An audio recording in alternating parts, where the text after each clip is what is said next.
Hello, this is Miss Candy from TPOT Media. Welcome to Dark XoDus.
Dark Exodus.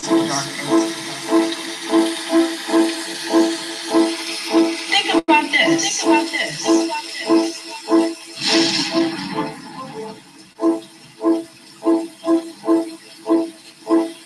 Dark Exodus.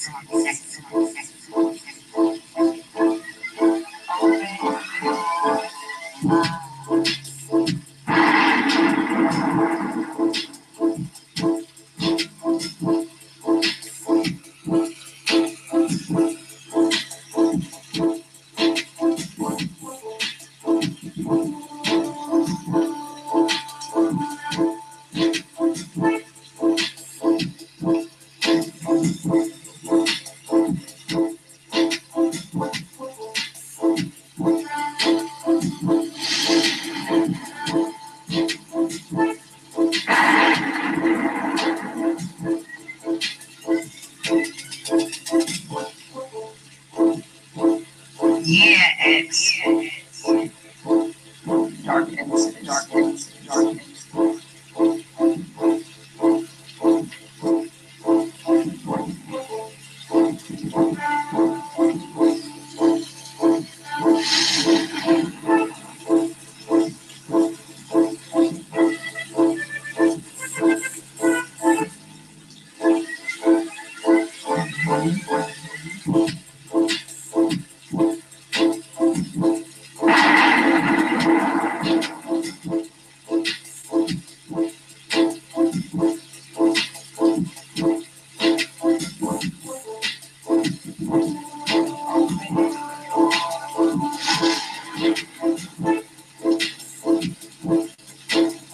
You understand?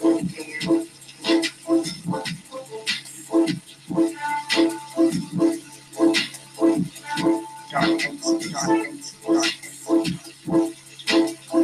Yeah, it's you understand?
Peace,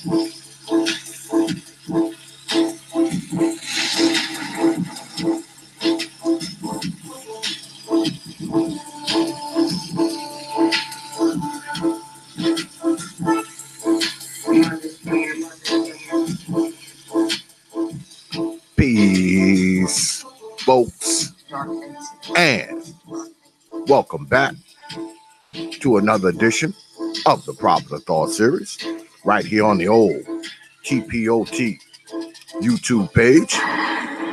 I'm your host, X, of course, but you knew that already. That's why you are here. Well, tonight is another D.X.L night, D.X.L Live, right here on the old TPOT YouTube page. And I know those of you who follow the Popular Thought Series, y'all know that for the last few weeks on D.X.L, we've actually been doing D.X.Ls starring this person or that person, right? But tonight we're going back to the old D.X.Ls. You know, bunch of brothers up here, the usual suspects, you know. Tonight we're gonna have brother Obsidian, brother Nagone, brother BMT, I believe brother Kevin Samuels, brother Why You Mad TV, and all the way from Europe, brother Jay Shine will be coming in with the European report. That ought to be good. Like I always do at the beginning of the show, I thank you for your donations. I got a few donations last night. I don't know if y'all was watching last night, but last night I had brother Maurice Muhammad on. Yo, brother Maurice Muhammad is straight flame. I mean, he's not even fire. He's like a volcano, man. Like, oh, that brother's just unbelievable. And I had brother Why You Mad TV, two solid brothers that I have much respect for. I did get a few donations the other night. Those of you who donated, if you're watching, you know who you are, because I sat down and actually wrote y'all personal emails today. I've been doing that a lot lately. I get back to y'all quick. I know sometimes writing y'all back, y'all be done donated, and 2-3 days have went by, and y'all like, damn, X always talking about email. You know, he didn't write me none. That's because now I have more time. Okay, it's cooler outside, so you know my business is a little slower. I'm not working the usual 6 days a week like I normally do. I only work about maybe 3 to 4 days a week now, you know. So, I mean, most of the time I work about 4 days a week. Some weeks I only work 3 because my business has kind of slowed down due to the cooler temperatures. Those of you who know what I do for a living, the cooler temperatures causes my workflow to slow down. So I don't work as much. So I have more time to sit down and, write y'all emails and, talk shit to you and all that kind of stuff. So as y'all been seeing, when y'all donate, bam, that next day, y'all got an email with old X thanking you for your contribution and talking shit to you at the same time. Because like I always say, you do not have to spend your hard-earned coins on this platform, but you choose to do so. And that tells me that you see value in this platform. And like I always say, I am humbled and I'm honored that you do see value in this platform. And I make sure that I thank you all individually. Just like when you do a super chat, I'd be like, good look. Like I'm going to say, good look, brother Little Rock 2517 on that super chat.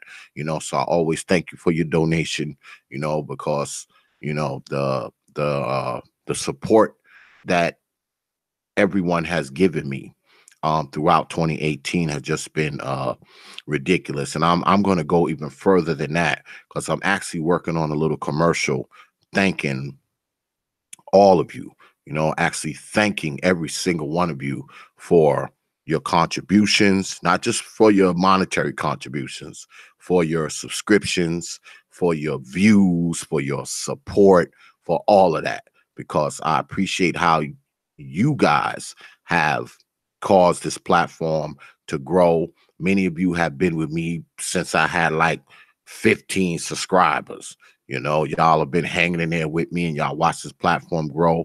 Y'all watched it change. Y'all watched it go from one thing to another. Y'all watched it go out, come back in. Y'all watched it do some wild stuff. Y'all watched it do some not so wild stuff. So, I mean, I appreciate y'all sticking with me, man, and I appreciate y'all helping this platform grow. And in 2019, I'm going to, like I always say, I'm going to be throwing some different looks at you. I mean, those of you who, you know, kind of go through the old TPOT archives, y'all see, you know, I'm always giving you different looks. You know, some days I may be going in on women. Some days I may be just trying to drop some knowledge. Some days I have other people on, you know, so we're doing a lot of different things.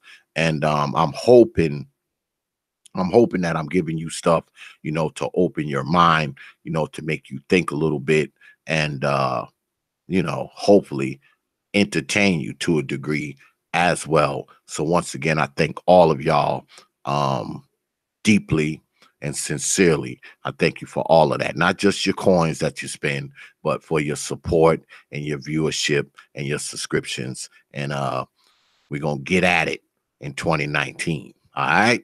So thank you. So tonight I'm gonna, what's up, brother Jay Shine? I see you up there. WOTP, see you up there too. Yeah, tonight we're gonna get at it, y'all. We're gonna be talking about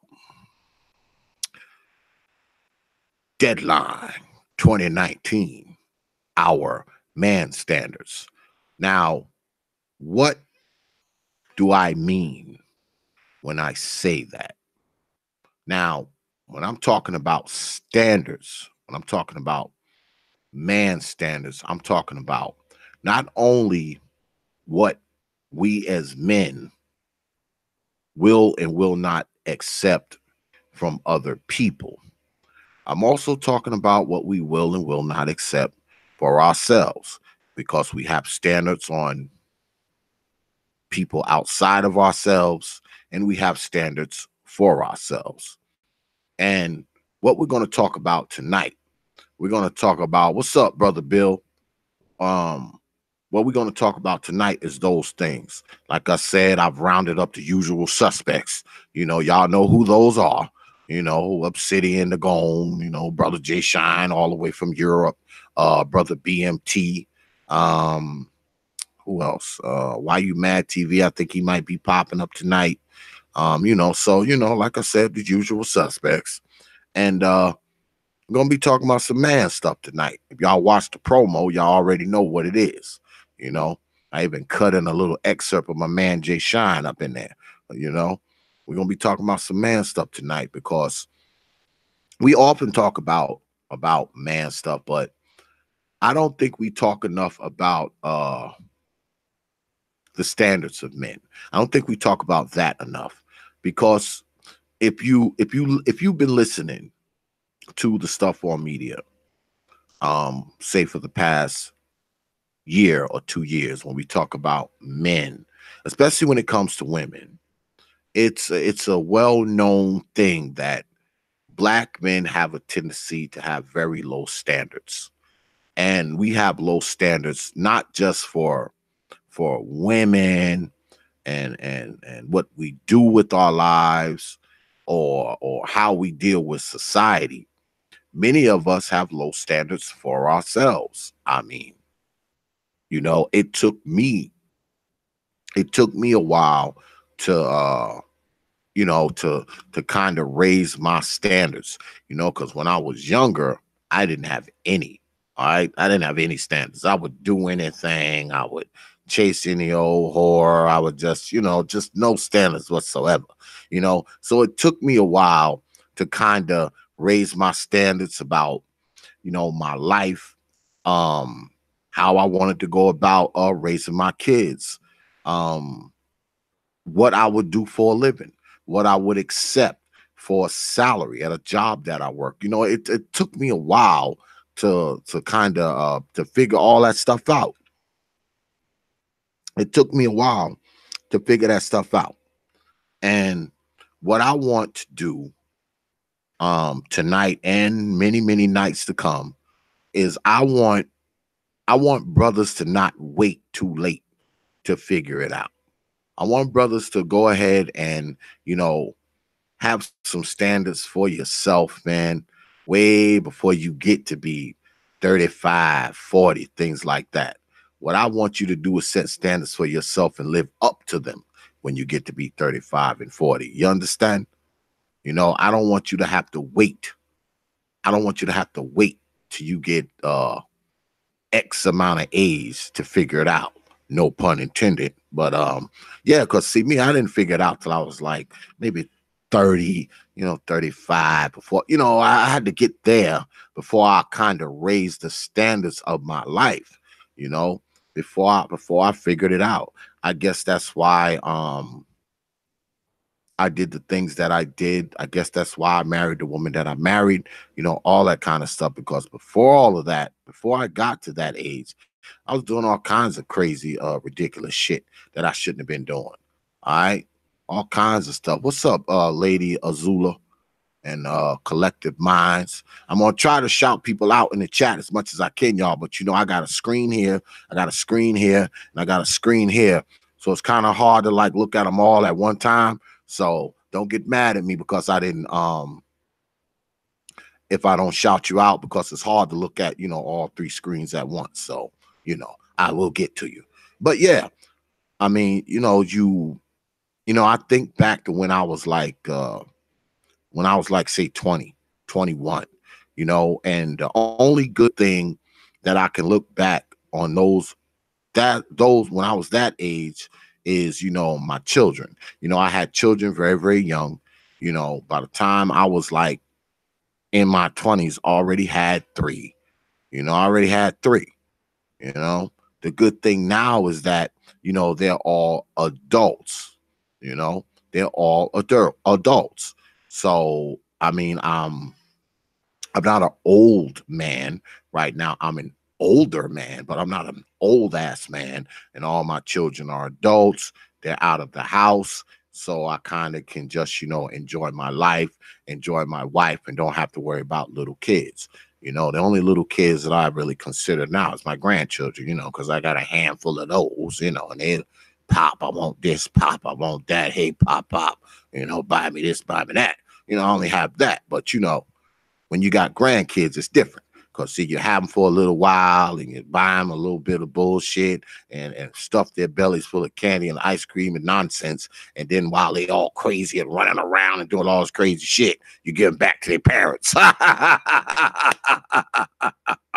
You get on the phone. You're like, okay, it's time to come and get them. So that's the joy of having those, But now, I'm an older guy, and one thing I do regret is not, the mind state that I developed, say 10, 15 years ago. I probably should have developed it 20, 25 years ago, 30 years ago. You know what I'm saying? You understand? So we're going to talk about that kind of what's up, brother TUD? I see you up there. Good look, brother Bill Fortune. So we're going to talk about that kind of stuff tonight. That's what we're going to talk about tonight. We're going to talk about how setting the standards. Now, if you're an older guy living without standards, I don't know what the hell is wrong with you, especially if you're my age. Because when you get my age, you should have some kind of damn standards. If you my age and you still doing the shit you was doing when you was 19, something's wrong with your ass. Yeah, something is wrong with you. Okay? Something's wrong with you if you're doing that. So hopefully you're not my age and still acting like you damn 20. Okay, because that's just stupid. All right, that's just straight stupid. But far as standards go, we're going to be talking about that tonight, and we're going to be talking about the things that not only prove that we have standards, but the things that reflect our standards and reflect us as men.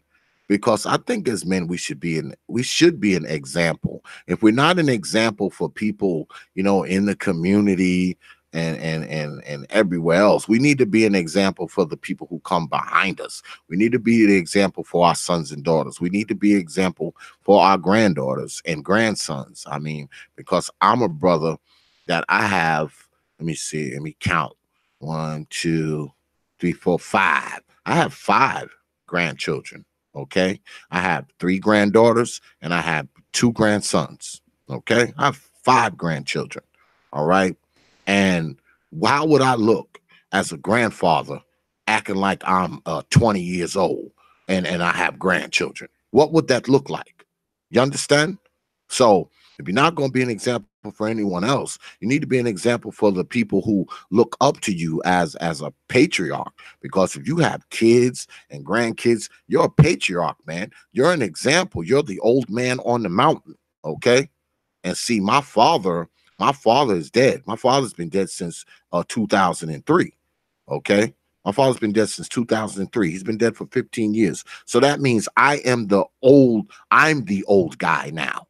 All right. You understand? My father used to be the old guy.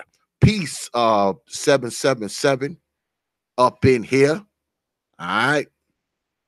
Now, like I said, my father used to be the old guy, but he's dead. So now X is the old guy. I'm the old man now. Okay. My damn sons, when they call me, the first thing they do, hey, old man, gets on my damn nerves, but I know why they say it, because as far as the family goes, that's who I am. I'm the old man. So I can't be running around acting like I'm 20 years old when I have, you know, my oldest son is 33. Okay. Then I have a son that's about to turn 30 this year. I have a 27-year-old daughter. I have a 20-year-old daughter. I mean, I can't be running around here doing the same crap that I was doing when I was like 19. How would that look? So we need to have some standards in our lives, especially for the people who belong to us. All right. If we're not going to do it for anyone else, forget everybody else outside your house, forget everybody in your neighborhood, forget everybody that you interact with throughout your life. Okay. All right. So come on. Y'all don't see me. What you mean y'all don't see me? Y'all don't see me. All right, I'm going to send it again, man. I'll send y'all the link again. I'm going to do that. I don't know what the hell happened, Brother Jay Sean. I probably got to send it to everybody again. Something stupid probably happened, man. Give me like 2 minutes, because you know stupid stuff be happening here on old TPOT, because we are haunted by the ghetto ghosts. Let me see. Okay, Jay Sean just sent it. I'm going to send it to everybody again. I don't know what the hell happened. Something's been going on with my emails, y'all. My emails been bouncing back. It's just been crazy, man. I'm gonna send it to y'all again. I don't know what the hell is going on, y'all. This Google shit is crazy sometimes. I was wondering why nobody hadn't came on here. I'm like, what the hell? I'm like, all these brothers said they was coming on. Ain't nobody. I don't see no avatars down there yet. Like, what the hell? Like, what the hell? What's going on out here? All right.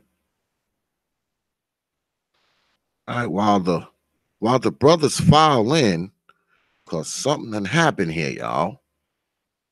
Notice I'm just study talking, running my damn mouth, not noticing that there's nobody coming in here.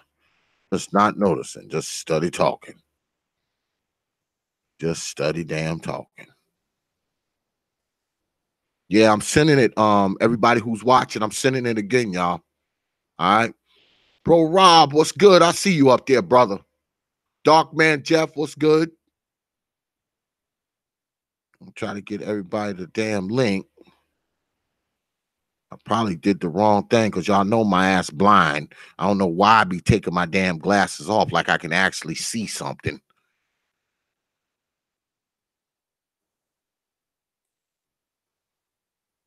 I can actually take those off. Why, I do not know. All right, I'm sending it to everybody right now. All right.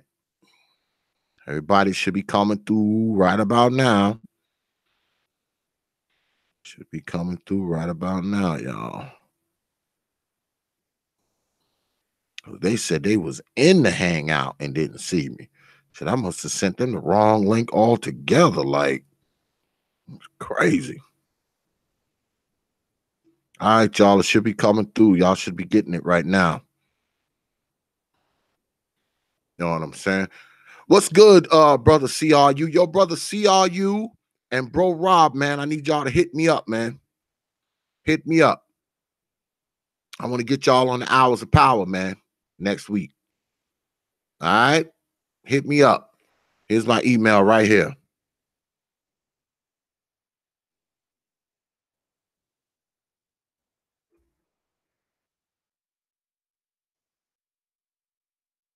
All right? Hit me up, y'all. I got a 10:30 spot and I got an 11:30 spot. So y'all figure out which spot y'all want. Bring y'all up on the Hours of Power on Wednesday, man. All right? There's my email right there. Let me know who's available for what. Like I said, I got a 10:30 spot and I got an 11:30 spot. The 9:30 spot is already taken already. So y'all brothers decide which spot y'all want and go ahead and, let me know what you want to do and we'll rock out on Wednesday night, man. Because I told you the Hours of Power, I'm going to try to interview every brother on YouTube, which I know is virtually impossible. That's why I'm never going to run out of material. But that is the goal of the Hours of Power. Okay. All right. So as the brothers file in, told you I was just sitting up here running my damn mouth, y'all. Yeah, I was just sitting up here talking, and then brother Jay Shine wrote me and was like, he said they were in the hangout but didn't see me. I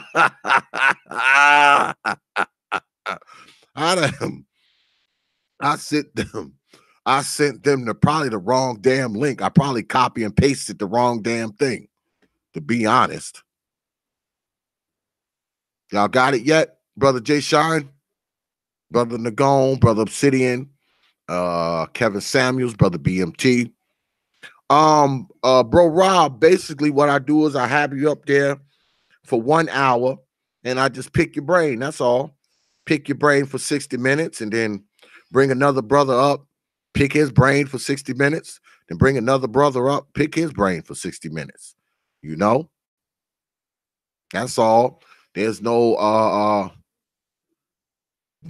particular topic or nothing, we just kind of, kick the shit. I interview you for an hour, and then after that, another brother comes on for an hour, and we do it like that. The last couple of weeks, I've only had 2 brothers on, but I usually have 3. All right. So if y'all are available next Wednesday, hit me up. Brother CRU. If you want, you can be the 11:30 because I know you work nights, right? I think. Bro Rob, you good for 10:30? Because I'll set it up right now. If you good for 10:30, I'll bring brother CRU on at 11:30. All right. So y'all hit me up in my email and let me know if that's cool or not. Brother Jay Shine is in the house. My dude. What's good, brother? What's good, brother? What is going on, man? I Chilling, sent y'all the wrong shit, man. I didn't have I my just on the glasses. go, yeah. I didn't have my glasses on. You see how I come on, right? And I take these off like I shouldn't have them on because my ass blind as a bat. Anything that's less than 3 feet away, I can barely see that shit. If it's like across the room, I can see it. But that shit like right here, shit, like most of the shit that's in front of me, that's just a blur. I fuck with this shit with memory. It's not like I can really see it. I just know where the button is because I see it a little red. I know where the music button is because it's blue. That kind of shit. Right. Right. So I just forwarded it to the Gone, man. So because me and him was in the other hangout kicking it. Oh shit! We All thought that time. Thought you had us in the Yeah. waiting room and shit. You know, we was like, this guy's in Yeah. the waiting room. And the crazy thing is, I think I sent everybody that one, so I had to resend it. Yeah. All right. So hopefully them brothers get that and they'll be right over. But I just forwarded what you just sent me to the Gone, so he should be coming on in a minute. Okay. Yeah, well, it was just a half an hour of me up here talking shit. You know me, I can carry the whole show just running my damn mouth about any and everything, goddamn it. That's And wasn't even paying attention. I was talking about my grandchildren, all kinds of shit. So you'll be doing old man talking shit. Yeah, man, I'm up here talking about the grandkids, all this kind of shit. In 1932, yeah, man, on the block, going in, man, going in. Yeah, man, but it's been a long time, man. It's good to hear your voice, brother. Yeah, man. Been a minute, brother. It's just been a fucking adventure over here trying to get settled, man, and get my life together. I finally got my keys yesterday, so we're moving into the new joint today. This weekend, you know what I mean? So it's moving time, and then I got the email last night that my household goods and all my stuff is finally arrived. So I got to schedule delivery of all my household shit, and then so it's about unpacking and getting situated out here, man. So about to bleed money. I'm about to fucking bleed money. Yeah, pretty much. Because you're gonna be doing a lot of house coordinating and setting up, and you're gonna be pretty busy, man. The last few days, Hell yeah, and you gotta get up on the job site to boot, boy. You have no energy. Gotta work, man. I still got my daughter with me, so I still got a parent. You know what I mean? So shout out Don Calypso. Don Calypso rushing the brother to the club and shit, but I got shit to do first. Yeah, because everybody want to know if you over there tricking. You know they want to know if you over there tricking. You can't wait for a war story. Yeah, boy, they want to know if you over there tricking or not. He put pressure on me, like, no war story yet, man. I want to talk to you, nigga. Yeah. Well, me, I'm kind of waiting for it, but I talk to you behind the scenes, so so I don't say, because we talk on the phone and shit like that, so I know that you got real shit going on, so you ain't got time for no tricking. Yo, and I want to say too, man, on Live on the Air, man, I appreciate the phone call, man. And say what? Oh shit, he dropped off. Damn it. That goddamn European internet, man. That damn European internet. Dropped out again? Yeah, man. It's that Europe internet, man. No, that was me. That was me. Yeah, but anyway, I was saying I appreciate the phone call, man. The conversation's been real. And just to everybody in the chat room was asking when I moved to, I'm out in Germany. So what's up, Doc, man, Jeff? I see you, brother. We out here in Germany, man, and we're gonna be out here for a few years. But I'm coming back to America. I mean, America's home, so I'm coming home. He wanted to get away from the Negroes, so I call it the KKK. You know what I mean? I'm on the KKK, man. Took a break from all that bullshit going on. Maybe some money, do some traveling. You feel me? What is the damn weather like, man? Because I know down here in the Queen City, man, it's been raining for like the past 3 damn weeks straight. Yeah, that shit hurting my money. What's the weather like over there, man? Depends where you live, man. I mean, it all depends on elevation. You know what I'm saying? If you're in the city of Wiesbaden, it's just cloudy and misty all the time. It's wintertime. But I'm moving up into a place called Tannestein up in the mountains, and it snows up there, and it's kind of like basically it's like New York weather up here. You know what I mean? It's not bad. I'm used to it. I'm from Brooklyn, so I can exist in this kind of shit. 4 seasons, but I'm also in an area where they have a lot of vineyards. So that's to tell you something. You know what I mean? So they grow a lot of wine here, grapes and shit. So there's vineyards everywhere. So obviously the weather gets warm where they can make their money. But it's just 4 seasons like anywhere else in the Northeast. It's the tundra, and nothing serious, man. It's you you're gonna have to deal with the cold and winter weather for a few months. Then spring will be here and summer and then all that. But here's the thing: once I get my feet under me, next one I ain't gonna be here. I'll be down in Greece. I'll be down in North Africa. I'll be down in France. You know what I mean? When it gets cold here, I'm gonna bounce. Okay. Go other places and hang out. For a week or two. Take my daughter with me. We go to Marseille, some shit. You know what I mean? So get away from the bad weather. But the weather's no different over here. It's not like we're in Norway. You know what I mean? Like way up north near the fucking Arctic Circle and shit. Yeah, it's not like that. Yeah, just 365 days of brutal winter and shit. Yeah. Yeah, it's not like that. But it's cool, man. It's doable. You know what I mean? But I will tell you one thing. This is a beautiful place, man. I've been to like 4 cities since I've been out here. Been to Frankfurt. Frankfurt was off the hook. And Mainz, Holkheim. I'm moving to Tunnerstein. I've been hanging out there a lot, just getting familiar with my new neighborhood.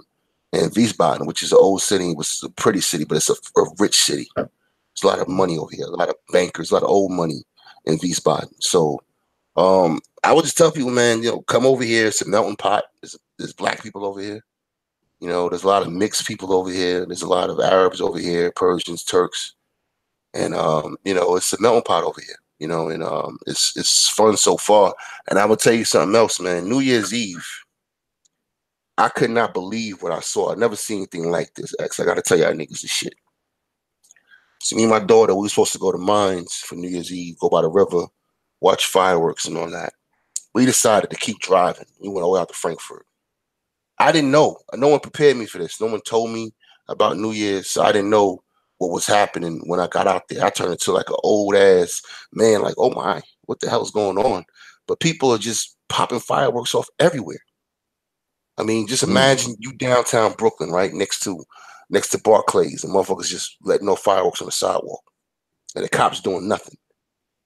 You know what I mean? That's how I was out here. And then soon as 12 o'clock hit, the whole goddamn country went up. So 360, wherever you look, there's fireworks everywhere. I mean, I never seen nothing like that. I never seen anything like that. And the freedom that they have over here. I'm serious, like throwing cherry bombs in the middle of the street. I'm not talking about bullshit fireworks. I'm talking the shit that Macy's uses. The shit that New York City uses during the 4th of July. Real fireworks. You know what I mean? One rocket that costs like $200. That Gucci shit. Yeah, I mean real shit. And it's regular citizens lighting this shit up. I never seen nothing like that, man. Smoke everywhere, like a war zone. Downtown Frankfurt. And we driving back on the Autobahn, and you can just see 360, dude. My daughter recorded it. Just fireworks everywhere. I was like, this is some fly shit. The country just went up and basically went up in flames. And from what I understand, this is a European tradition. I never seen anything like that. And it's cool as hell. And I can't wait till next year.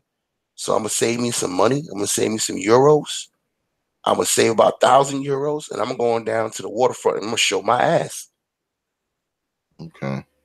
Yeah. Okay. You don't get to do no shit like this at home. Wow. I told you, man, you got to do some taping, man. Send me some of that footage, man, so I put some of that shit up, man. Yeah, I will definitely. I get a better camera and a better phone. I already been taking footage, but I got to get a better phone and a better camera. But yeah, I got some stuff to show you because some things are, it's different over here. The red light district, there's a lot of shit over here. So y'all better be looking out for that, boy. Y'all better be looking out for that TPOT international tour. Goddamn it, some of that international shit gonna be up on here. Yeah. But yeah, man. I mean, I always wanted to go to Europe. I always wanted to go to Europe, man. Shit, man, y'all niggas, the gone here, you can come through. The gone come through. I got the fat pad. I got no space. Love to roll through, bro. Yeah, Frankfurt Airport is the airport. You know what I mean? Yes, sir. Just land. You know what I'm saying? Hit a brother up. A brother do have a passport. So exactly. Something that all brothers should have. Try to get that passport. Yeah, I can't make it more easy for you, X. Get your ass to Frankfurt, nigga. I got you.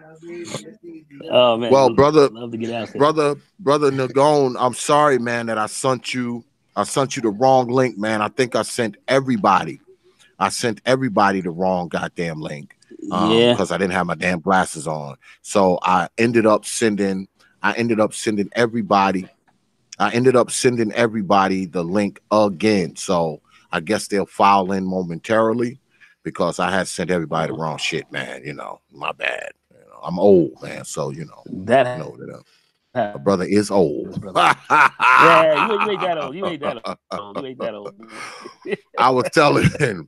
I was telling Jay Sean, I was like, shit, I was wondering why nobody had filed in. Shoot, man, I was sitting up here, man. I was talking about my grandchildren and everything. You know, I just went into this whole spiel for like a half an hour, you know, and then Jay Sean wrote me and was like, yo, man, we in the hangout, but we don't see you. That's right. That's right. That's right. That's right. So I was like, well, I went on. I wanted to see if you were on. I didn't know if you were on still. Yeah, man, you know, it's that old man stuff, man. It's that old man stuff, man. I don't know what the hell's going on, man. And the crazy thing is I didn't even drink no beer tonight. You know, that shit usually happen after I done put a few beers down, but you know, I haven't even didn't drink any tonight. I wanted to talk about this tonight because, you know, as you can see, the title Deadline 2019, our man standards, because I think that all the shit that we did in 2018 as far as being men, we need to leave a lot of that shit behind. You know, the old shit needs to be out. We need to bring some new shit in. You know, and I'm talking about with everything, not just the things ourselves as men, but the shit outside of us too. You know, as far as what we put up with, what we won't put up with, what we will do, what we won't do, you know, because a lot of times as men, we figure that we're going to, what defines us as men is the stuff that we do. You know, we be like, oh, I'm a man, I do this. I'm a man, I do that. But oftentimes it's not what we will do. What often defines us as men is the things that we will not do. If y'all can understand what I'm saying. You know, some of the shit that we will not do often defines us as a man. And far as standards go, standards have a lot to do with what we will not do, what we will not partake in, what we will not stand for, and what we will not allow to happen to us, around us, or through us. You understand? So that's what I wanted to talk about tonight with the brothers. As you can see, we just got done talking to Brother Jay Shine. He's in Europe. So he done raised his standards just by where he's at. Because I'm pretty sure where he is, the standards are different. The standards of living are different. The standards of manhood and everything else that comes along with that are probably different. And they're probably a lot higher than over here in the U.S., I would imagine. But we know that Brother Jay Shine is a very vocal, outspoken guy and a man of standards anyway. So I guess I'll start with him and I'll ask him about what is his Deadline 2019 standards for this year. Yeah, I appreciate that, brother. And you know, and that's why, you know, I'm glad the Gone's here too, because you know, the Gone's been pushing that whole thing about standards for I don't know how long, you know what I'm saying? So it's something we really need to talk about because, you know, we can sit here and talk about a lot of black female fuckery. We can. The sisters out of order.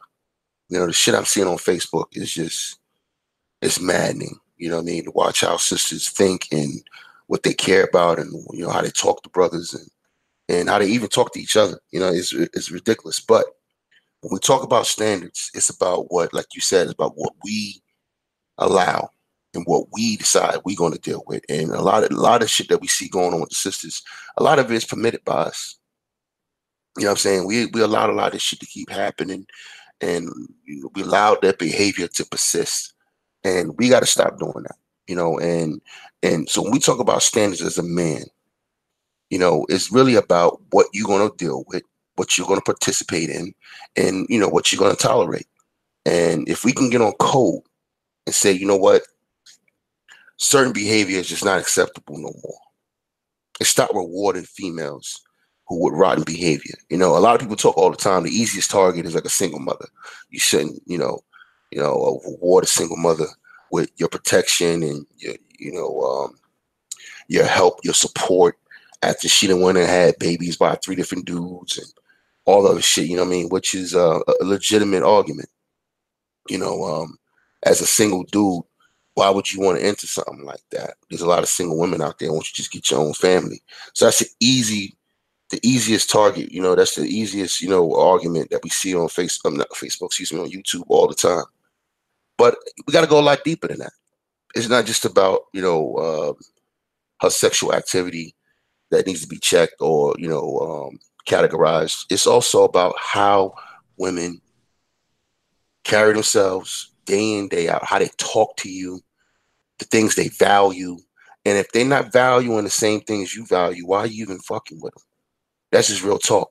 You know what I mean? There's enough of turning the gaze on women for right now. Let's leave them alone for a second. Let's talk about brothers and the bullshit that they keep putting up with and they keep dealing with and they keep doing. You know what I mean? We got to talk about that. I don't understand why I'm looking at so much ratchet behavior being supported by brothers. You know what I mean? I don't get it.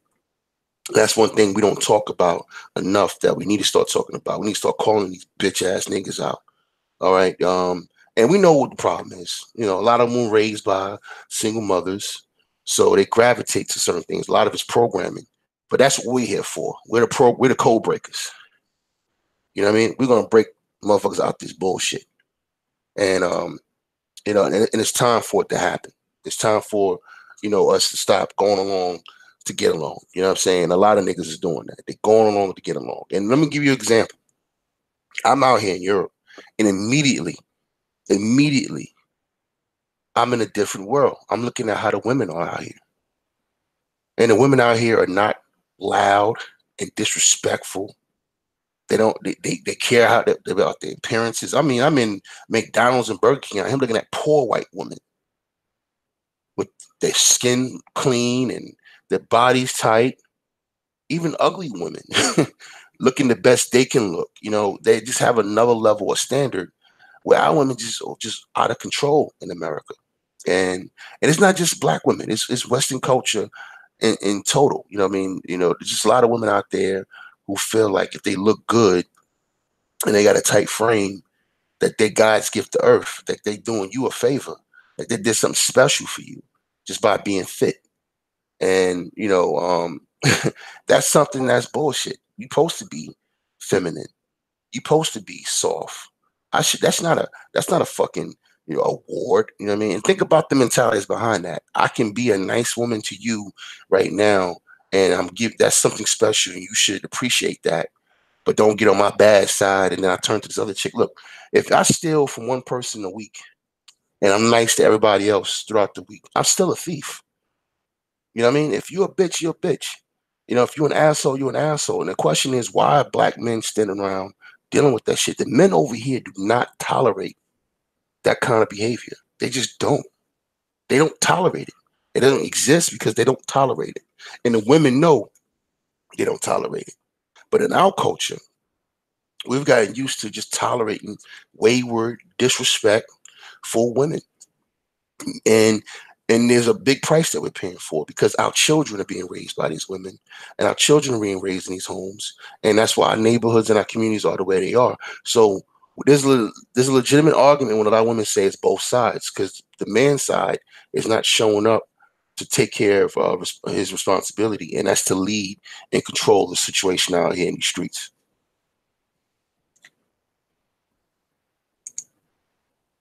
Well, I would have to agree with that. Because you got to think about it. I mean, a lot of because we're talking about standards tonight, and let's be clear. A lot of people within Black society don't have standards. Especially when you're talking about our women, they don't really have standards. So if we as men accept it, that means we're lowering our standards. We're lowering our standards when we accept women who don't have standards.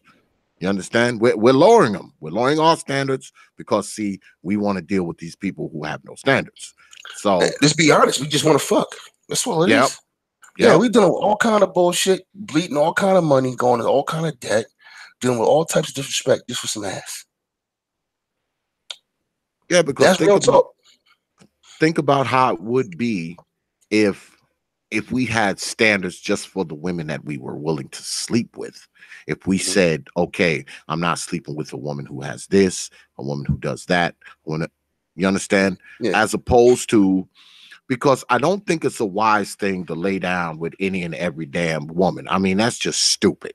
Okay, I mean, anybody who says different is fooling themselves. If you just laying around with any and every old kind of woman, first of all, you risk your ass getting some kind of disease. Second of all, you look up and you have 4, 5, 6, 7, 8, 9, 10 baby mamas.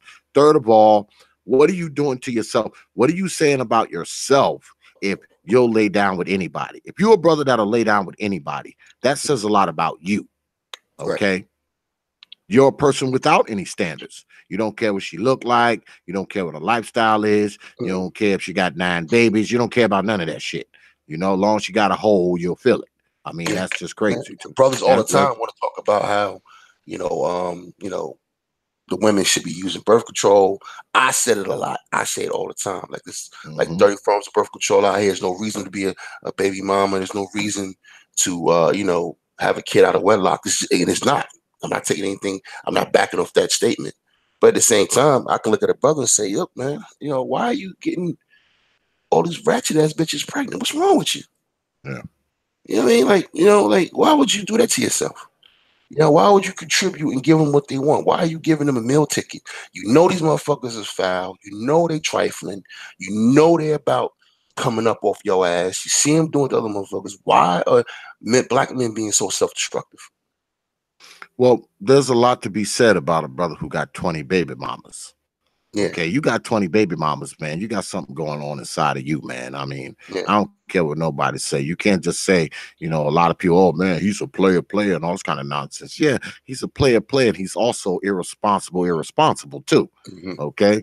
I mean, you got 20 baby mamas, boy. You might want to reassess who you are as a man. Yeah. You understand? You might just want to reassess who you are as a man. I'm just saying. Let me go to Brother Nagone. Because Brother Nagone has a saying where he says, get your mind right, get your money right, get your body right. So let me ask Brother Nagone, what's good with the man standards for 2019, brother? What's up? What's up? What's up, man? What's good? What's good? And Brother Jay, how you doing, baby? And so I'm doing good, brother. Doing there we go. There we go. You fading out. You fading in and out a little bit, Brother Nagone. Just a little. Okay. All right. I'm just internet's up going well. Standards for let me do this right here. Just give me a sec.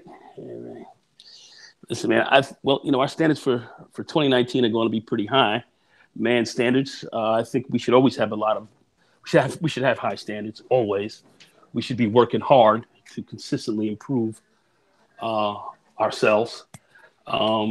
We shouldn't accept less.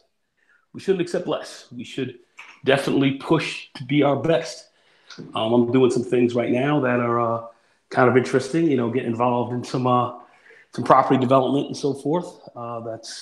That's doing well for me personally, but I think I'm trying to consistently set a higher bar. Last year was okay. This year hopefully will be a lot better. We're constantly trying to improve. I think we should always be looking to improve as far as the man standard is concerned. I think our standard should be high. I don't feel that we should be having less standards, doing less, accepting less. I don't believe it. I'm looking at Brother Jay Shine over here. He just talked about how he's over in Europe, stepping up to the plate, making bigger moves, touching nice paper, living a good life for him and his daughter. This is, and he's not going to accept less. Brothers like this are not going to accept any bullshit. And I know the same with you, Brother Xavier. The same with me. I'm not accepting any crap at all. And I think that's one of the big things that we have to really push more towards. We have to have a higher level of self-respect. We have to respect ourselves. Just like this brother just said a second ago. Or like you said, Brother Xavier. going with messing around with some of these trash women and, having babies while buying them and, doing, come on, I mean, brothers, at the same time, yeah, these women, they may be doing, whack stuff, but we have to watch ourselves. Can't be in here, participating in that. We shouldn't be accepting that. That shouldn't be accepted. Meet someone, if you're going to get involved with women, meet somebody who's, at your level, somebody who's going to help you advance a bit here in this life, as opposed to bring you down and drop babies and create all kind of problems for you and child support. Yeah, come on. I mean, we have to avoid a lot of this craziness, and some of this we bring on ourselves. It's because of our standards. So we have to keep our standards high. For me, this year, it's more property development. Seriously trying to consistently build my business, move things stronger, work, better with my family, do things that are going to consistently increase, quality of life, not only for me, but for others. Get more involved in tutorial this year. I didn't do as much coming to the end of the year as I was doing earlier. So I want to do a lot more of that and just consistently improve. I just think it's consistently improving your bottom line. And that's just not economics. That's also yourself spiritually, physically, consistently better yourself. I don't believe in lowering my standards, man. I think that's a big issue that we have as Black men as well. And that's a function of lower standards. We lower our standards to mess around with bull crap. We accept a lot of bull crap. Shouldn't be doing that, because that brings us all down.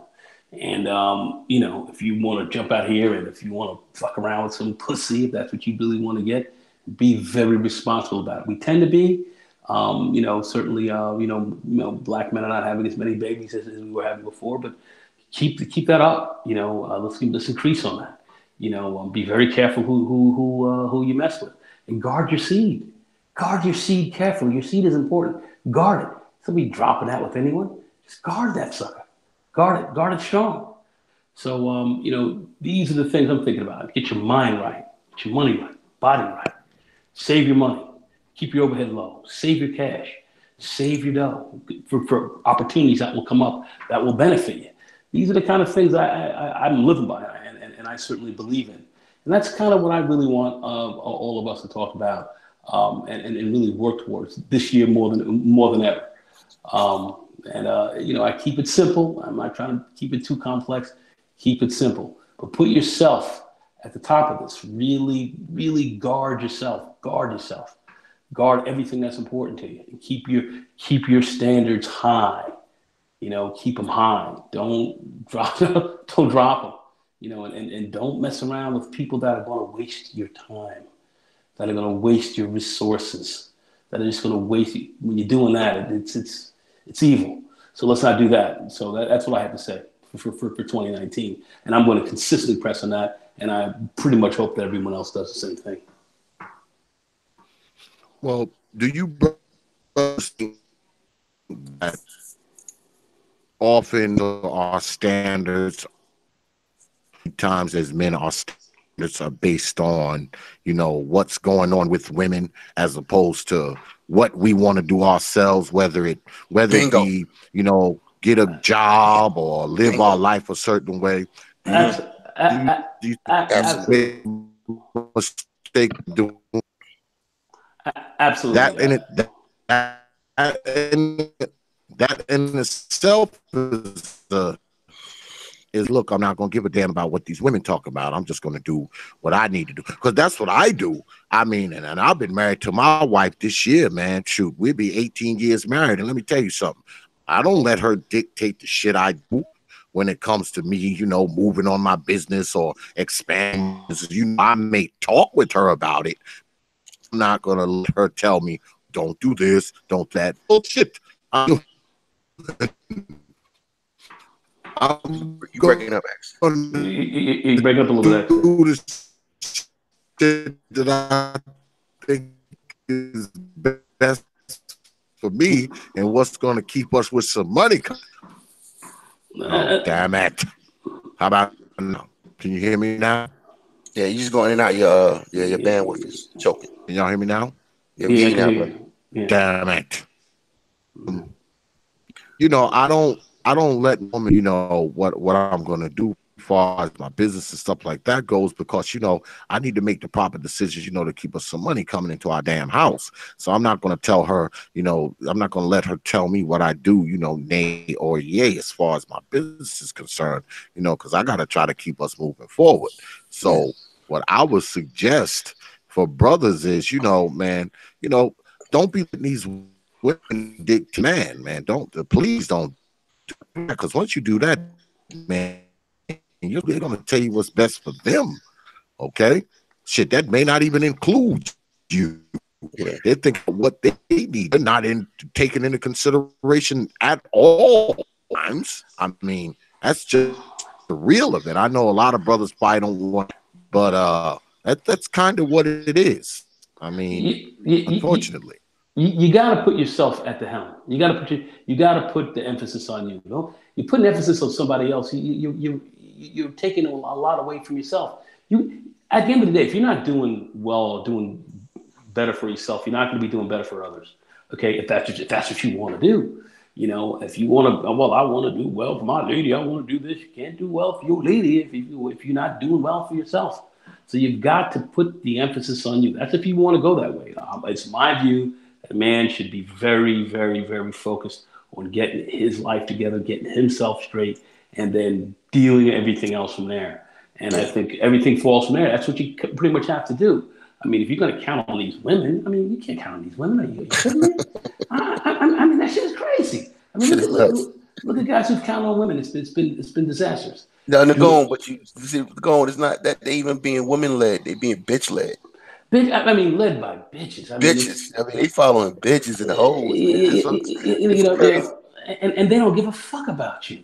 But a lot of but these guys, they put the emphasis on them, start running behind them, and then what happens? You end up getting screwed over. You end up blowing a lot of shit. You blow resources. You blow your own. You know, and then it affects your esteem. So my view is keep your esteem high. You know, put these women behind you. Put yourself forward, because if anything that's going to be of any value is going to come your way, which is going to be rare, that good woman, if you're looking for that good woman, that's what you're looking for, that good woman, you know, will potentially come around if you're doing the right things, okay, and you're circumspect and you're looking at things, you know, you're looking at everything with a certain level of, hey, this may not be good. Let me make sure I'm making the right decisions. Constantly thinking about the decisions you're making. Because you are a sum total of the product of ultimately of the sum total of your decisions that you make. So you can't be making a lot of bad decisions. And women, you run around with these women, man, the wrong ones, and make bad decisions with them, you will pay heavy. So, you know, my deal is really focus on yourself, develop yourself, self-development, you know, and respect yourself more than anything else. Yeah. And I think these are the keys. And I think when you start to move away from that, you start to move eccentric from that off the center of the circle, then things not going to go well. You know, and I see guys who constantly are putting emphasis on other things that are not really important. Build yourself, and I think that is the most important thing. And stop playing yourself, man. Yeah, and don't get played, and don't let them, you know, don't buy into other people's bullshit. You know, have your game going. Have your game right. Yeah, you know, you got a lot of people out there that will hate you and just be enemies for you for no reason. I mean, there's all kind of shit going on out here.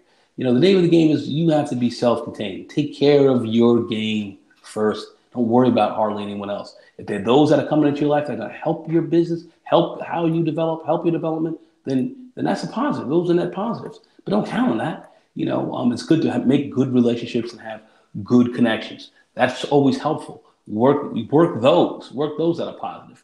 But some of this other crap going on, chasing behind these whack hoes and running behind that bullshit. Oh my God, man, it's just I see too much of it going on. I've seen too much of it go on over the years, and I've seen a lot of just a lot of wreckage behind it. And I would like to see a lot less of that. You know, go ahead. You know, going, you're right, man. Look, this is Dark Exodus, man. Don't get it twisted. We're gonna get on these hoes in a minute. Don't get it twisted, man. I'm hell of a bitch, you know that. But I just want to try to get a message to the brothers, because when I talk about being played, homie, that's one of the first things I realized when I got over here. I'm seeing Persian women, Arab women who look gorgeous over here. They look so clean and regal. and I'm looking at, you know, the white girls, and I'm not even into white women like that. But I'm just sitting back and watching them. And I'm like, we're getting played back home. We're getting played, homie. These women are one thing. If anything, they are feminine. You know what I mean? And that's the femininity that we're missing back home. Let me give you an example. There's some black girls over here. There's some black girls over here. Can you hear me? Yeah, so you're making a great point. Yeah, go ahead. And there's some black women over here. And the black girls that are a little wayward, I call them ratchet light. And the reason why they ratchet light is because their environment that they're in is so feminine when it comes to other women.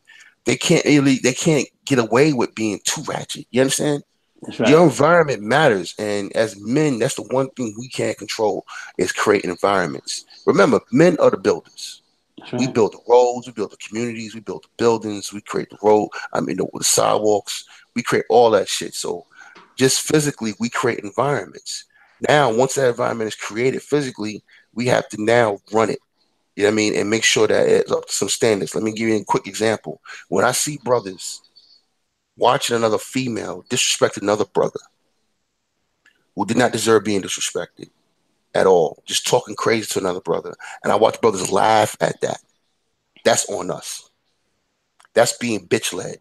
Because you can't have an environment. Well, I'm gonna do a little something right now because at my house, I have Jamaican singer Ras Shiloh is actually at my house right now. He just came in. He's in for the holidays. You know, I've known Ras Shiloh. I don't know if y'all know who. Y'all probably know Protege, Chronics, Sizzler. I'm artists are familiar with to y'all. Oh yeah. But he runs in that group. Well, Ras Shiloh is here. I mean here. That's what's up. Okay. Cause y'all know no.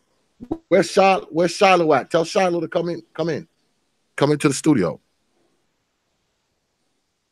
God damn it. Now he done probably left. Yeah, I'm out. Shiloh. God damn it. Yeah, I actually have a famous Jamaican artist at my house. Only from TPOT Media, y'all. Don't you be forgetting it. And don't you be forgetting it. He probably in there damn talking his face off. Shiloh. Because she can't believe he's here either. Shiloh. Really? Do I have to call into my damn living room? Do I really have to do that? I told her 5 minutes. I said that 5 minutes ago. It's been 9 minutes and he's not in here. God damn it. I have to call into my own damn living room. Told you my wife probably in there talking his damn face off. I had said that to sing a few Jamaican bars for y'all, you know, because I was going to tell people that he was at my house, but I didn't think nobody was going to believe me that I had an actual Jamaican star at my house. So I figured I would just, you know, sing some shit right quick. So you all already know. So I'm up. Y'all go ahead, take the helm for a couple minutes. Let me go out here and see what the hell's going on. Like I said, my wife probably out there talking to man to death. All right, I'll be right back. Give me 2 minutes. Yeah, Jay, you there? Yeah, I'm here, boss. Yeah, man. Yeah, so like I said, you told it right. The femininity piece you were breaking down, and all that. All that's really important. And I kind of like you say, ratchet light. Yeah, they can't get too ratchet when they're around an environment where folks are just not getting ratchet like that with women and women, and that's something that we don't have here. I was talking with we were having a hangout. I think it was it last night. This one brother came on. He was like, "Well, we're looking for the farmer's daughter type," and I'm like, "Man, ain't no farmer's daughters, man, up in here." United States. What I'm just breaking down is that our society, how things are in our culture right now, and especially in our community, you have an environment where they're not pushing a lot of femininity, No, where they're going against masculinity to a large exactly. extent. And men, you're not being valued as a man in many respects. And now you have these women acting ratchet, fully ratchet, acting, masculine and all masculine energy. Yeah. And a lot of guys are just, they ain't feeling it, man. A lot of dudes are just backing out of it. But when you talk about, you go to another environment now, and you go to another country, like I was saying, you go to another nation, and you start seeing what this femininity piece is really running. You don't have to look for some farmer daughters type. It's like all women are this way because this is what's going on in their culture. This is what's going on in their society. This is how women are.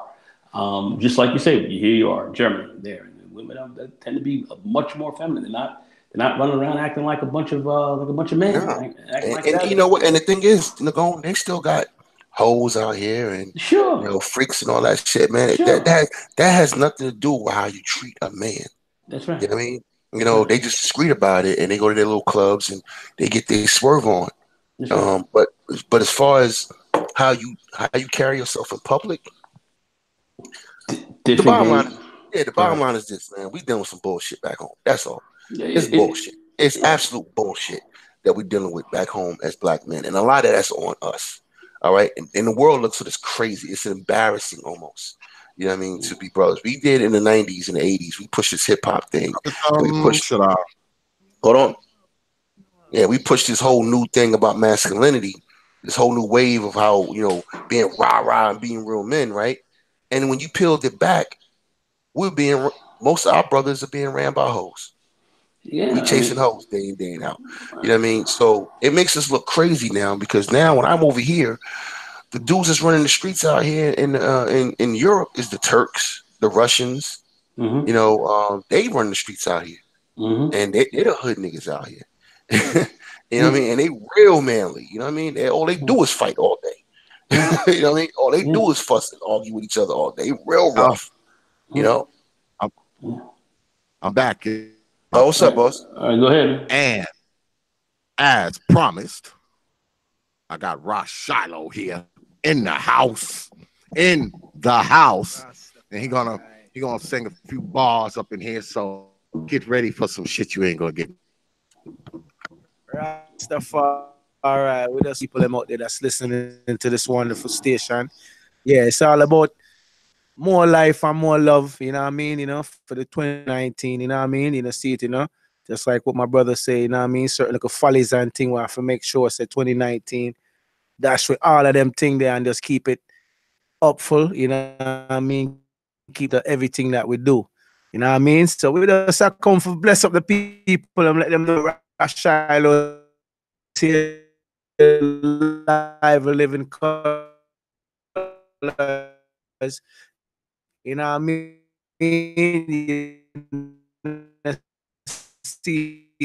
I'm proud, yeah. Right now, all will perish. I know leadership don't mean love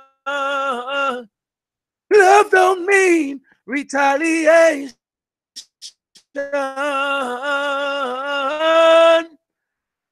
If we don't stop these wars, hip hip hooray, they celebrate. Eat caviar, drink champagne. Hip hip hooray, they celebrate. At the death of the child of a slave. Child of a slave. Oh, yeah. Remember your forefathers' tears, the lives which was lost, for us to see peaceful years when shots stop. Who remains flat? Hip hip hooray, they celebrate. Pain, hip hip hooray, they celebrate. At the death of the child of a slave. Ras Shiloh live in the building. Yeah, man, it's all about love and blessings, you know what I mean? Big up all the real people them out there that know real music, you know what I mean? Yeah, man, with us a pastor and blessed, you know what I mean? I'm a brother in the house. Yeah, man, King Selassie, the first man, you know what I mean? Foundation, man, we coming from a long time, and they don't know what time it is, but we know what time it is. You know, see it, you know, for real, man. Underestimate X's reach, Ras Shiloh. Good looking, my brother, my brother. You know, we have to give him one more thing to, you know, win. So, you know what I mean? It's all about love, you know what I mean? We want to bless all of the family, friends, you know what I mean? Everyone that's in tune. Remember to keep the Most High things. Without the Most High, nothing is possible. You understand what I'm saying? So, you know, always believe in yourself. You know what I mean? Anything that you want to accomplish, you can accomplish. You know what I mean? Once you stay focused, you know what I mean? And always keep the Most High in front of all things. Everything is possible. You know what I mean? I was born by the river in a little tent. And oh, and just like the river, I've been running ever since. It's been a long time coming, but I know change. Oh, yes, it will. There's been times that I thought I could last for long, but now I know I'm able to carry on. It's been a long time coming, but I know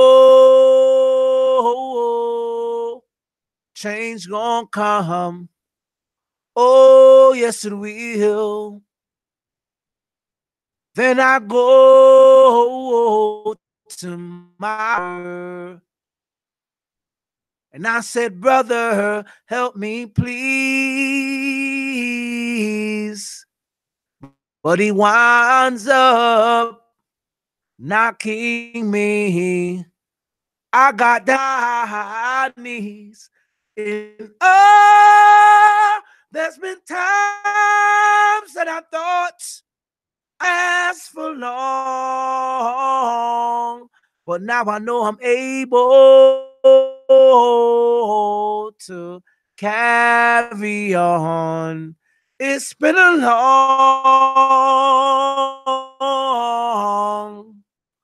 long time coming, but I know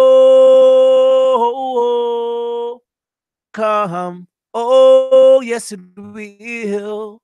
Keep it locked right there, sir. Ras coming, King. My brother. All right. Blessings, man. You know my man. Every time. And that is Shiloh. You know what I mean? Give thanks, man. It's only to be here on TPOT Media. You know. right out of the lion's mouth. That's the far right live. Oh man. Yeah, I just wanted to hit y'all with a little something, you know, a little intermission, because I know if I'd have just told y'all that Ras Shiloh was here, no, like I said, no one would have believed me. So I figured I'd bring him on, let him sing some songs, you know, and then, you know, hit y'all off, let y'all know that I'm down with him. You know, this is my people right here. To y'all, he a famous person, but to me, he's just Ras Shiloh. So, you know what I mean? Family. So, you know what I mean? Yeah, he's just Ras Shiloh. You know, it's all about 2019, brand new music coming at you. So keep it tight. Things you're gonna be hearing it right here, so just keep it locked. You know what I mean? That's the far right. You know what I mean? Every time. Y'all heard that right? Yes, sir. Y'all heard that right? Straight. Yeah. So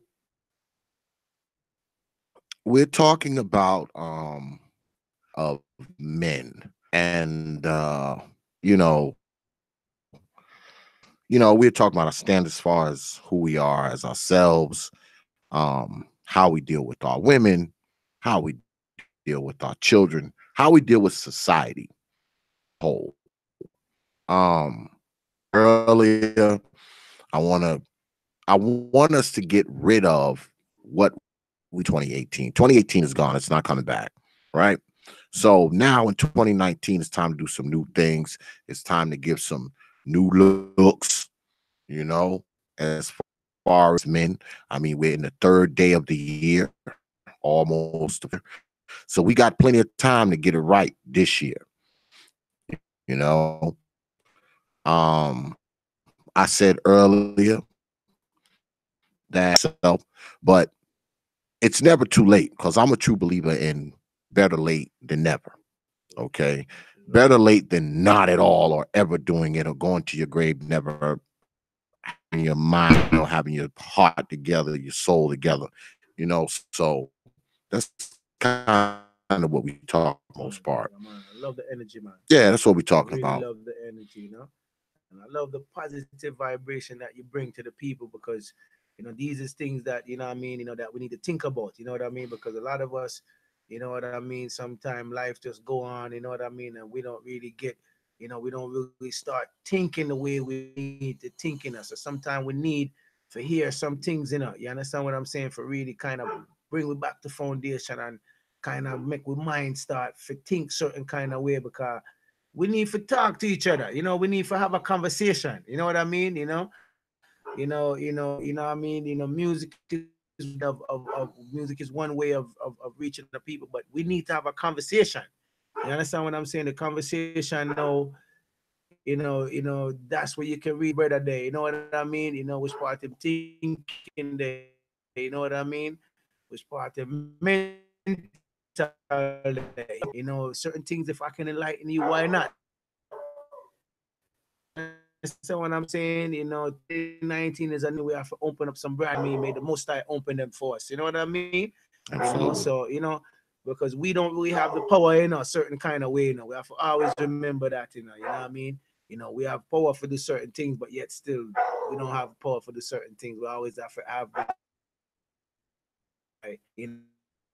I mean, as a guidance and upfront, for without most I, I is nothing, you know what I mean? We're just a vehicle, you know what I mean? So at the end of the day, people just keep the Almighty close to the, you know what I mean? Let's show some brotherly and sisterly love here. You know what I mean? Too much killing going on. It's too much, you know what I mean? Gang violence and gun violence. You know what I mean? We need for, you know what I mean? Looking at ourselves, man. Who we killing off each other? You understand what I mean? It don't make us can't blow the breath of life. You understand what I'm saying? So, for the 2019, we really would have loved to see less killing and, would have loved to see more to get togetherness. You know what I mean? Let's get together and reason and try to do some positive things. You understand what I'm saying? There's too much destruction and too much killing going on worldwide, my brother. You know what I mean? And it's all about, just trying to bring the youths them to the right path. You know what I mean? And I really want to applaud you, for the work that you're doing because let me tell you something, man. You know what I mean? Enough people out there that's listening. You know what I mean? So always remember that, my brother. Enough people listening. So give thanks for the work, and give thanks for all of the people that's out there with the open I'm glad ears. you came through tonight, Yeah, man. it's a blessing, man. You know I'm what I glad you mean? came through. Most High is good, man. You know what I mean? Because certain things we don't even plan. The Most High just have everything set already. You know what I mean? Well, the people out there who listen to me, they know I know the folks. They know I know the folks. X has reach. So Exactly. I know the folks.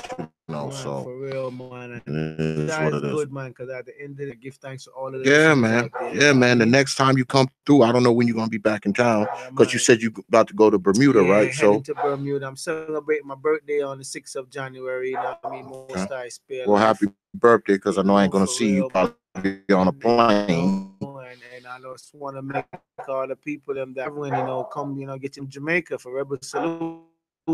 It's gonna be January 18th and 19th. You know what I mean? In St. Anne's, you know what I mean? See it. Yeah, man, Grizzly Cool come alive with Rebel Salute 20 mean Wally Park 2 day thing. So we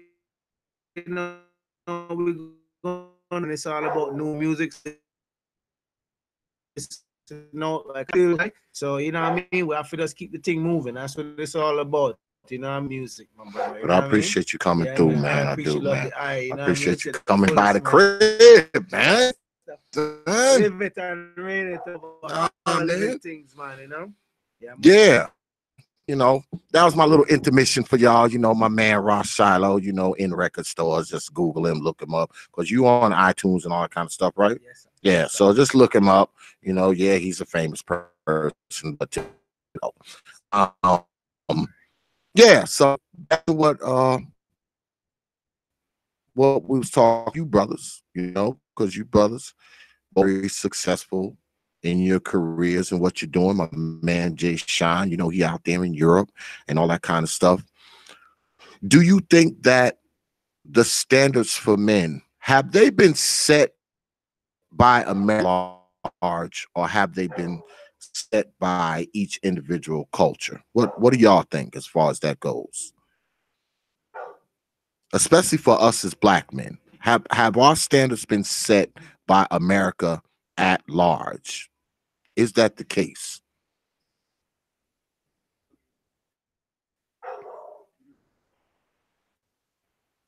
Yeah, yeah. Yeah. Can you hear me? Can you hear me? Yeah, I can hear you now, Nicole. Okay. Yeah, I can hear you. Yeah, I certainly think that you know, our standards are set a large part by America. You know, by America. You know, we would say American standards. American standards definitely are play a big role. You know, the American dream and all that. Yeah. So standards do. You know, America. You know, the culture that we're in plays a large role in our standards. That's for sure. Are these standards somewhat also cultural, and can they be altered in some ways? Or yeah, they can. But you know, the overall view of hard work and being successful, and and achieving your goals, and you know, and living the American dream, as we say. I think there's a lot of standards to that. I think that is pretty standard.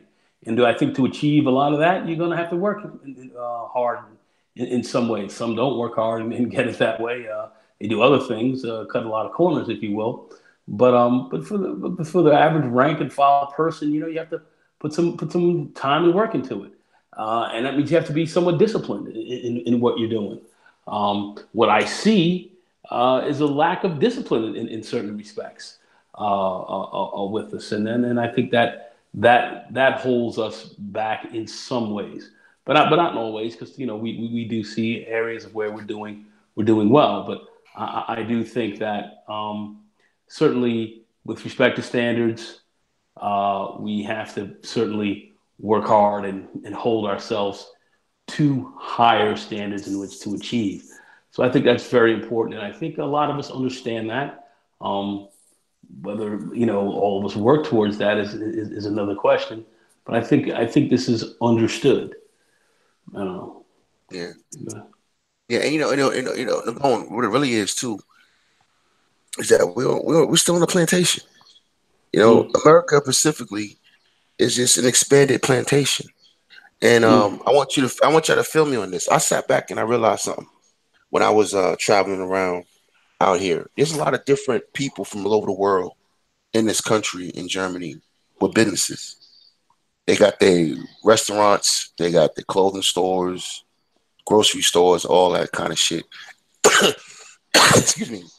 And what you don't see is you don't see black people out here doing that. Why is that? You know what I mean? You know, we're comfortable on that plantation. We're not even people of the world anymore. Where we're around the world opening businesses and doing our thing. You know, we're just not like that no more. We got to ask a question. There's 45 million plus black people in North America, in the USA. Why are we not around the world with businesses? Why there's no soul food restaurant over here? You know what I'm saying? Like, why is there not, you know, a lot of businesses we have, the few that we do have in America, why some of those over here? Why are we not around the world setting up shop? Because we're not people of the world anymore. We're stuck on that plantation. And we have a plantation mindset. And that's why we're holding on to that raggedy ass bitch. that we got because we're not even people of the world no more. We don't even know what's out here. We're not traveling. If Yeah. I mean, I've gotten pushback from people talking about travel. I've been in on hangouts and stuff where people have given me, not recently, but before, where people have given me pushbacks about about traveling around. So Yeah. black people don't travel like we used to. You know, we used to be world travelers to a large extent, and that's certainly not the case now. So you're very right about this plantation mindset and sitting on this plantation expecting, you know, things to work out this way. And I think we've shortchanged ourselves. We've shortchanged ourselves a lot. And you're right. You know, we should be. You know, there should be a soul food place in Stuttgart or in on Brandenburg or whatever. There should be that kind of thing going on. Black Americans, we should be all over.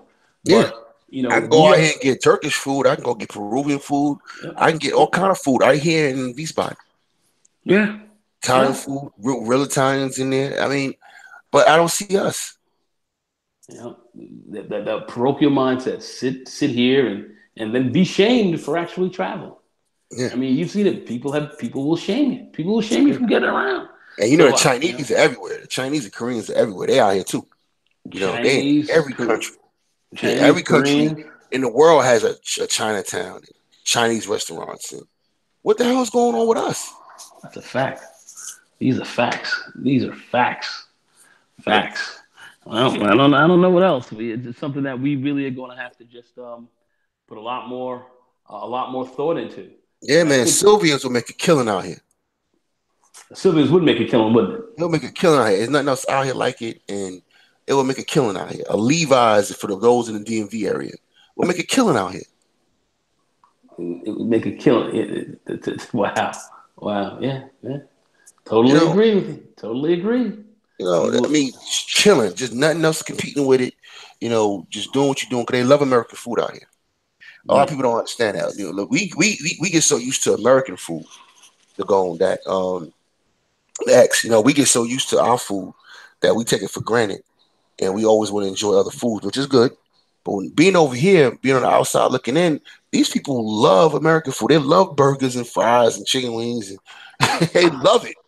Yeah, you know what I mean, because then it's outside to them, so they line up at KFC, they line up at the McDonald's out here, they line up at quote barbecue restaurants, and they got Chillers out here. Chillers is a chain that's out in California. They got one right there by Wiesbaden train station. They be in there thick, you know, they be in there heavy, getting drunk, you know, and they do that out here too. They drink their ass off out here. But anyway, and they got a place called Your Sports Bar where you go in there, there's nothing but American athletes on the walls everywhere, and they serving burgers and fries, and it's a regular sports bar. Because that whole thing came from us. There's a lot of shit that we created in America that's part of our pop culture and part of our culture in America that's being exported around the world.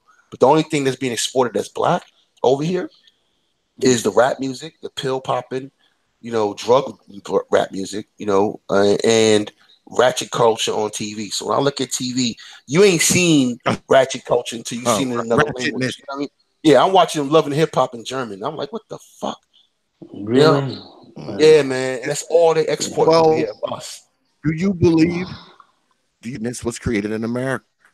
That ratchet standard, was that created in America? You think that was solely created in America? In the immortal words of Don King, only in America. Yeah. This is a special. This is a special brew. This is that shit that Saruman created in Lord of the Rings. This is some special shit. This is a Yurkai. This is a Yurkai bitch. You know what I mean? A Mordor whore we got out here.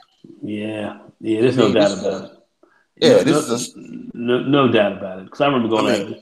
You go to third world countries right now going, and you can see wayward women, you can see hoeing, you can see all kind of shit. But we're not talking about that. We're talking about a certain type of behavior and temperament that we're dealing with. Yeah, I totally agree. I've seen it elsewhere. I've seen people even try to mimic it. I mean, I remember I was down in Brazil and I was talking to this one chick. She was pretty funny, And we were just rapping. We were in a bar. We were just hanging out talking. And then I guess she wanted to get cool with me. She was like, in broken English, "Oh, hell no." I was like, oh, Oh shit. God, They talking that shit down here. Oh, my God. And, hey, going. There's a woman in the chat room. I think woman of the past, and she's from North Africa, and she could tell you she's from another culture, and she'll tell you like there's holes in that culture. But the thing is, like, they have hoeing out here, right? It's called the red light district. It's regulated.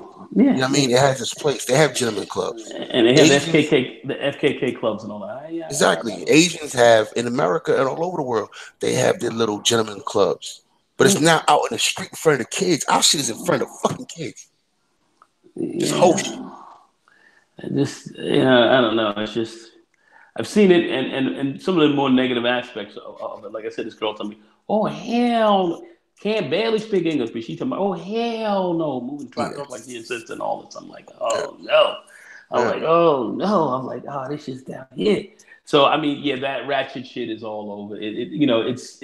It's another exported product. I don't know. I just and that hurts me, man, because it's like I'm out here watching TV, and I don't see, the Will Smiths on TV. I don't even see The Rock on TV, but I will see a tattooed chick fighting on TV, and that's what they export from America to the rest of the world. So we gotta this is a real serious thing that I'm talking about. It is. It is. You know what I mean? It's a real serious thing. We gotta really be, concerned about what is being projected to the world of our daughters and our young men, and what's and they're not showing the X's, they're not gonna show the goals, they're not even gonna show none of that shit. Even the good movies, and they're not gonna show a Coming to America over here. They're not gonna show none of that. What they're gonna show is Love and Hip Hop. They're gonna show, Basketball Wives. They're gonna show the bullshit because that shit sells. Ratchet sells. Ratchet sells. Of course it does. People are making millions of dollars off of that. So let me ask you, brother, do you believe that with the culture many of us have created? You Borgen. Created on, damn it. Hey, X, just try to put a thumbnail up, so maybe cut back on your video motion. That might be helping. That might help with the bandwidth. Like damn ghetto ghost. What is it? You think it is? Yeah, just put up a thumbnail. But then again, it's like raining and shit. So whenever that shit happened, we have problems and shit because all our shit's underground. So I like do you think that culture of us, because we go and talk about them and all that kind of stuff, do you think that the culture that we've created of that as men, do you think we need to, should we ramp that up, or should we kind of tamp that down and go on to talk about something else? Should that be one of us? We ramp the talk of the ratchetry and the nonsense and the baby mamas. Should we ramp that up, or should we kind of tamp it down and go on to something else this year? My answer to that is, I think we've talked a lot about the ratchet mamas. We know it. We've talked a lot about a lot of the ratchet stuff that goes on. We talk about it, and I still think that has to be put on blast, because that's something that we need to eliminate, or reduce as much as possible. But I do think we should be putting a lot more emphasis on it. I think we should be putting a lot more emphasis, certainly, on self-improvement, development. A lot more education, a lot more learning, a lot more getting better. But the problem is, and this is what I do see, and I've been looking at this manosphere stuff for some years now, at least around 10 years. With the advent of the super chats and the Patreons and all the money that's coming here, I think what sells a lot more is that ratchet shit too. I think it sells a lot more here on, in the black sector as well. People want to stick to the negative and talk a lot more about about beefs and bullshit. And we get into that a lot. We see it plays out. We have some interest, but it plays pretty heavy. And is there a way to get away from it when people will actually pay to see it? So That's what we got going on here right now. So we're caught in some of this ourselves. Let's admit it. So, I certainly would like to see a lot more of the positive of really self development, developing self. Yeah. I'm developing business. Mhm. Education and so Fly forth. shit. Exactly. Physical fitness, getting more Yeah. fit in these types of things. Yeah, fly shit. It's time for us to get on some fly shit. Yeah, man, it's time for us to get live out here. Yeah, man. But this ratchet shit, it sells. And I'm gone. Look, this train is never late, man. Black women are not gonna let you down. They're gonna do something that's gonna go viral.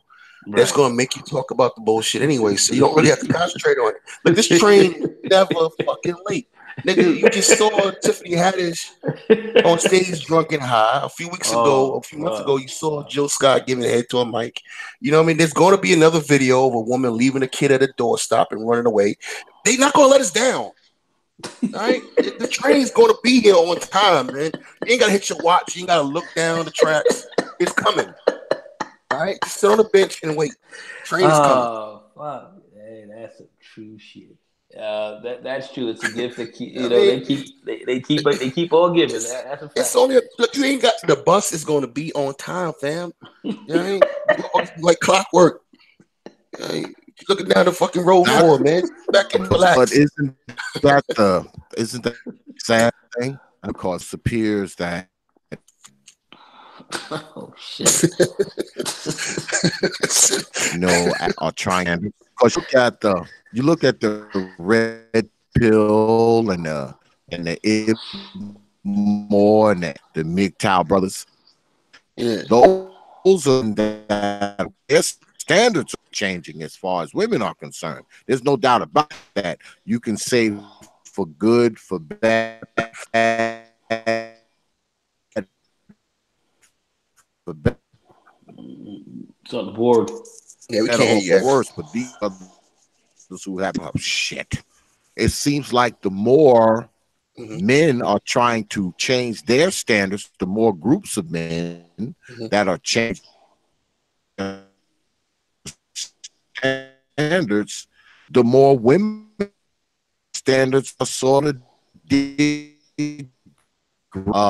in black society. I hear what you're saying. I got this one. Look, the truth of the matter is, you guys hear me? We can hear you. You going in and out, but I got the gist of what you were saying. And X, here's the thing. The core of what ratchet culture is and what we're dealing with. And even with some of the brothers who are in dog culture, it's about doing what you want to do. That's all it is, about being judged and having no responsibility of your own actions. It's really on some primal, low-level shit, all right? And the more black men adjust themselves, the more we try to get ourselves together, the more we get on being disciplined and saying, no, I'm not going to get you pregnant. No, I'm not going to deal with this and deal with that. The more they're going to drag you down. So that's why we got to be heavy-handed with this shit. I have to agree. I have to agree because, people will shame you. They'll shame you to stay in some of this bullshit. I mean, I have to agree with that. So your standards got to be high. And I know a lot of people don't want your standards to be high. Nope. A lot of people want to bring you down. A lot of people want to say you this or you that. Like they're saying right now with old MGTOW, men say they go on their own way and they want to kind of, do their own thing, and men want to kind of, take care of themselves and get their game right more so than anything else. They call some people right now trying to call MGTOW a terrorist group. You a terrorist, for real. You are a terrorist. You're a hate.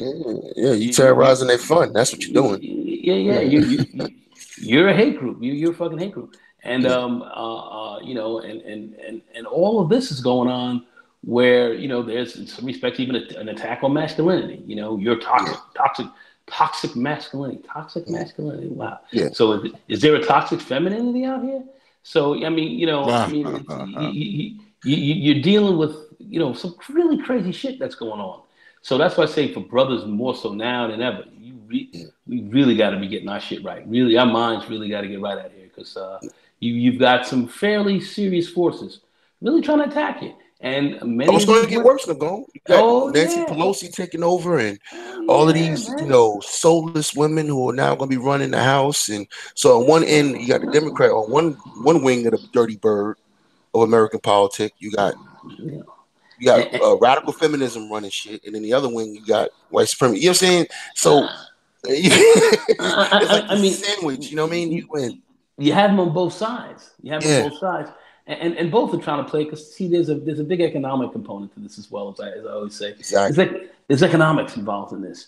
But the key of it is that they don't want, man. I tell you, the scariest thing that these people can see are brothers getting their game right, their mind right, and working towards some positive shit. That's scary to a lot of people. That's frightening, and what's surprisingly frightening, who I find being frightened by it are many black women.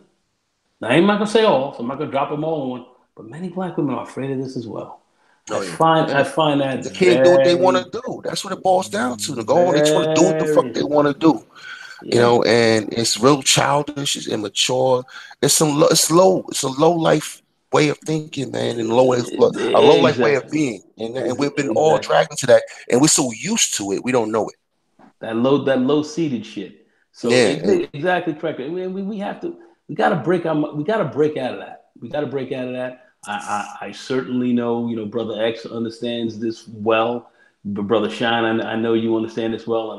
And it looks like Brother Art just came up in here. Brother Art, through the bang. oh shit, what's the Man, art? man, come on in here, baby. But yeah, man, this The is art, brother Art in the house. yeah, What's man. happening, gentlemen? What's happening, gentlemen? ¿Cómo What's up, está, art? What's up, amigo? man? ¿Cómo está? ¿Cómo está? It's good, man. Estou bem, aqui com minha esposa agora. Minha esposa está trabalhando muito. Hoje ela é Uh, Sim, sábado. sim, ela chegou a semana passada. Ah, tá bom, amigo, tá bom. Ótimo, ótimo. Abraço, abraço. Yeah, Obrigado man. também. Man, so this is, this is what's going on. I mean, they don't want you traveling the world. They don't want you getting out here. They don't want you doing shit. Português. Semana passada. Yeah. Você tem uma esposa brasileira, né? Sim, yeah, I aqui. heard that too. Fala alguma coisa, amor. I Olá. heard that too. Coisa muito importante. Muito bem, Olá. muito bem. Olá. Hola. Tudo bem? Feliz ano Oh. novo, né? Feliz ano novo. Hola, amiga, hola. ¿Qué pasa, amiga?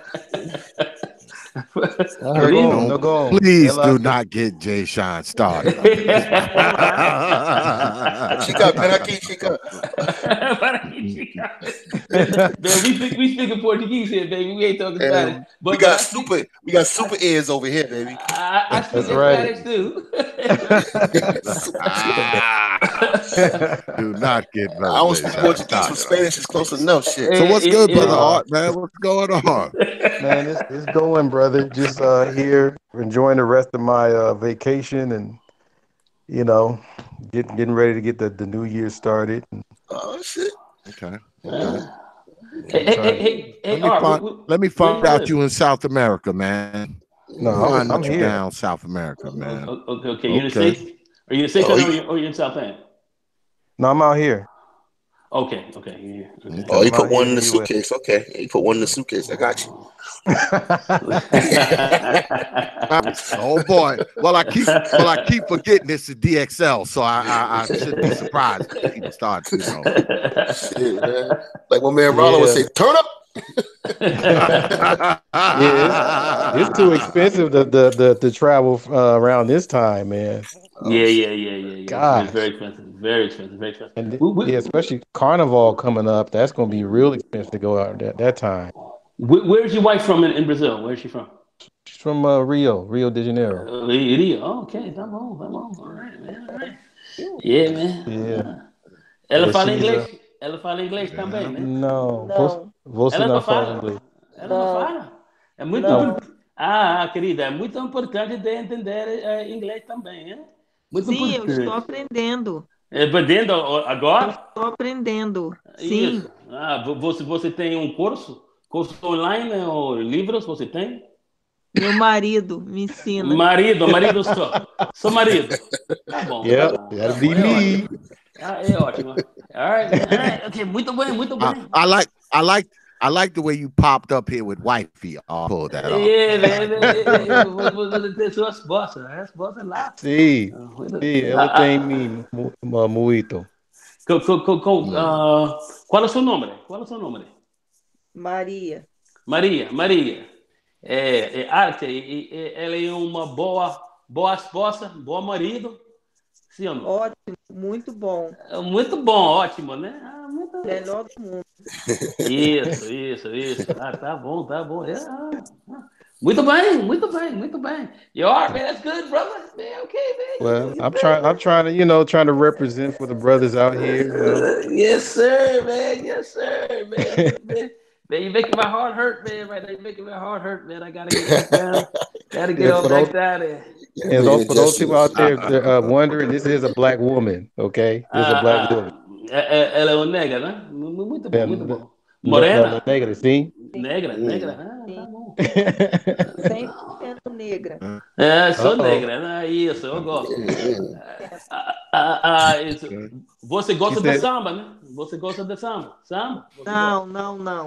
Não, você não gosta. Não. Por que não? Estou muito antiquada. Eu não gosto de barulho, não gosto de carnaval, não gosto de praia. Verdade? She's very conservative. Muito conservador. Tá bom. Entendo. Yeah, so we had to break the stereotype with the G-string and the feathers. Not everybody don't fly like that over there.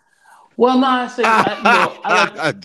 Hold on a second. I like the samba dance because, to a large extent, it kind of gives you expression. It kind of gives you a certain level of freedom.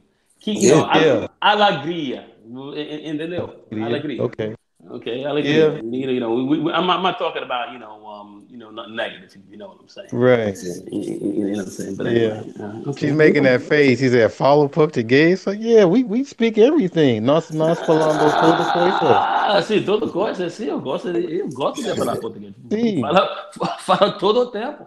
É muito importante para falar. Well, tonight. He said, "Let's go tonight." Vamos agora. It's actually been an international show tonight because you up here with the Brazilian wife. I just had a Jamaican superstar up here singing. She finally get it because I'm always on chat panels and stuff. So she was able to say something on one of the panels. So now isso, tá bom. Eu gostaria de falar com você mais. Falando. Ela é muito feliz.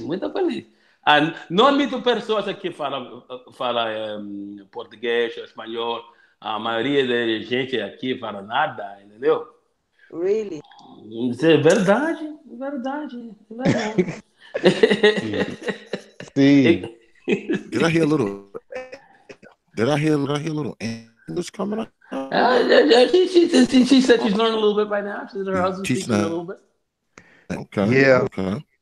Yeah, it's nice because remember when Eddie Murphy was on Raw when he's talking about that woman getting that zebra woman or something from Africa. And remember that? And later on she learns all the bad stuff from the sisters or whatever. Yeah. And tell him he won't have and all that. Well, this time the sisters got to learn Portuguese to give my wife that madness. So, well, you tell her, see, Maria, é muito importante que você praticar inglês todo o tempo, né? Sim. Muito importante.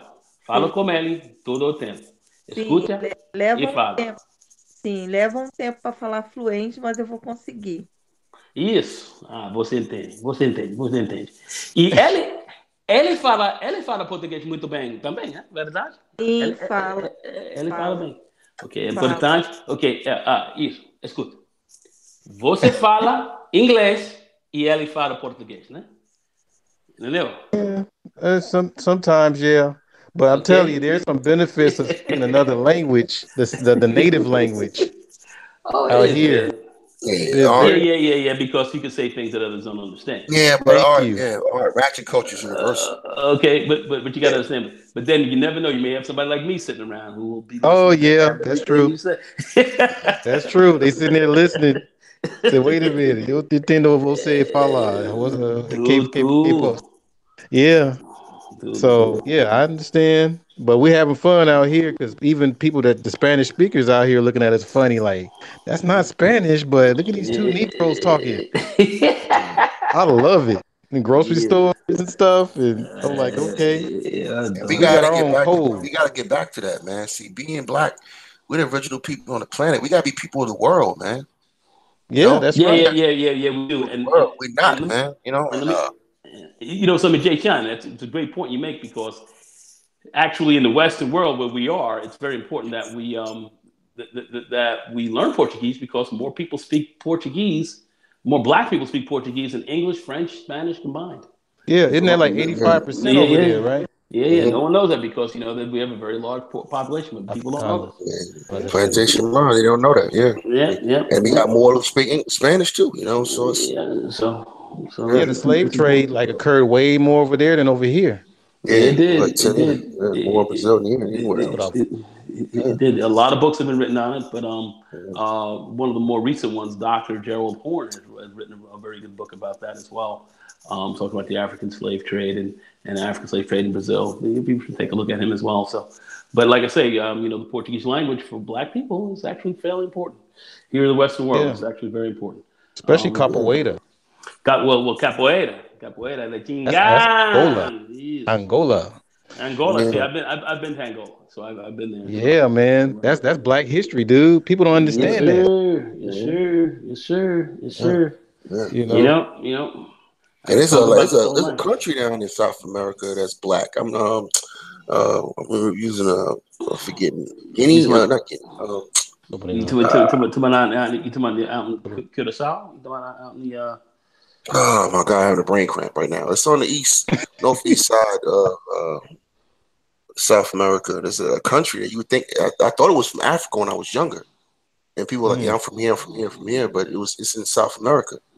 I'm having a brain cramp right now. But anyway, there are a lot of black people out there in South America, man. Whether it's Brazil, Peru, Bolivia, you know what I mean? Just all through there, man. That's right. Color, and people understand. They love to see us.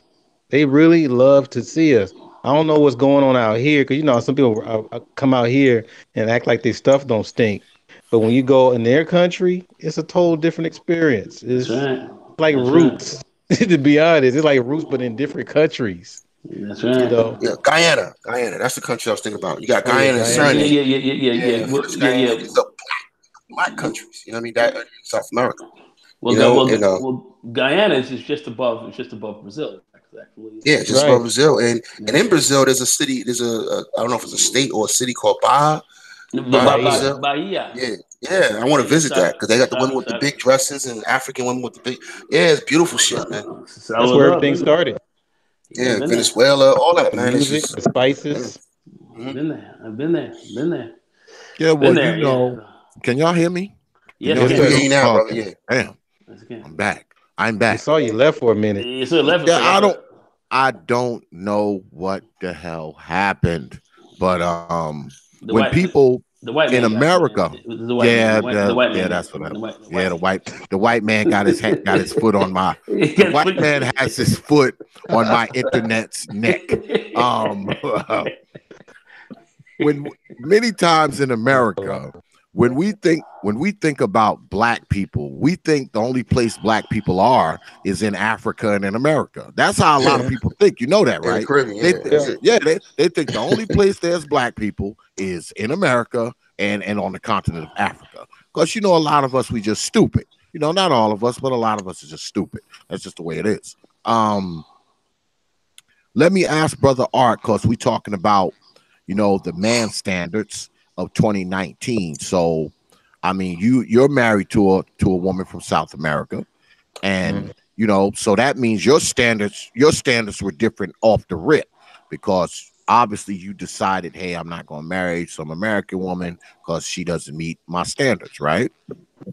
Yeah, what really helped me to make that decision is people gonna laugh at me, but I just remember the third Roots when Kuta Kinte was escaping. He finally escaped and he tried to find Fanta. Yep. And pretty much she said, my name is not Fanta anymore, it's Maggie. Damn. And then later on She said, no other man can touch me but the master because I am master's bed wench now. Damn. I mean, that was Man, deep. That cut hard. I was like, damn, because this dude was like this close to escaping, but he went to get his woman, but his woman was not ready. Okay. And then when it was time for him to really go, she got She ready. frustrated him. She got She frustrated ready. with him about leaving. And then finally she screamed so loud that the masters discovered him and chased him and then caught him and cut his foot off. yep, So yep, that was yep. kind of subliminal to me to where, I'm just not, I just can't wait for what's going on here. I need to go. So I just need to go and explore. And I mean, I travel just different places in the world, but mainly, Brazil kept calling me because I Brasil. really like more than just the women, but I like the culture. Ah, So sim. so Okay. I felt Yeah. that if I because when you marry somebody from another culture, you marrying a culture too. And so I know if I go to Brazil, they call me the carioca. Carioca, você tem um sotaque carioca, né? É Sim, verdade. sim, carioca negra. Carioca negra, sim. So Você sabe.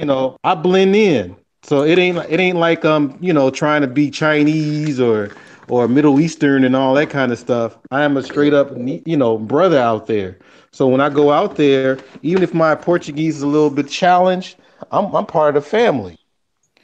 Sim, So if I wanted to get sim. up out of here and leave America, that's my other home. If you go further deep in Brazil, it's like Mississippi and Alabama. It's not just beaches. You know what I You would know. say? Maria. Oh, I left the room for a minute, Okay, but I'm but coming I'll say back. Brasil is meu segundo lar. I'm Entendeu? on. Yeah, Meu segundo. It's she's my second home. It's my second home. Mm-hmm. yeah. Brasil, Rio, Uhum. é, meu segundo lar. Segundo lar, entendeu? Parabéns, É para. parabéns. Você Eu sabe. gosto, eu gosto do Brasil. A única E coisa ruim é a violência e violência, sim. assim, a crise que o meu país está enfrentando, muito difícil. Isso, sim, sim, é verdade, é verdade. Mas eu espero que na futura a situação será melhor, entendeu? Sim, Eu eu espero. também. Isso, sim, sim, sim. Mas eu adoro, eu adoro o Brasil. O Brasil, para Sim, mim, é um país maravilhoso.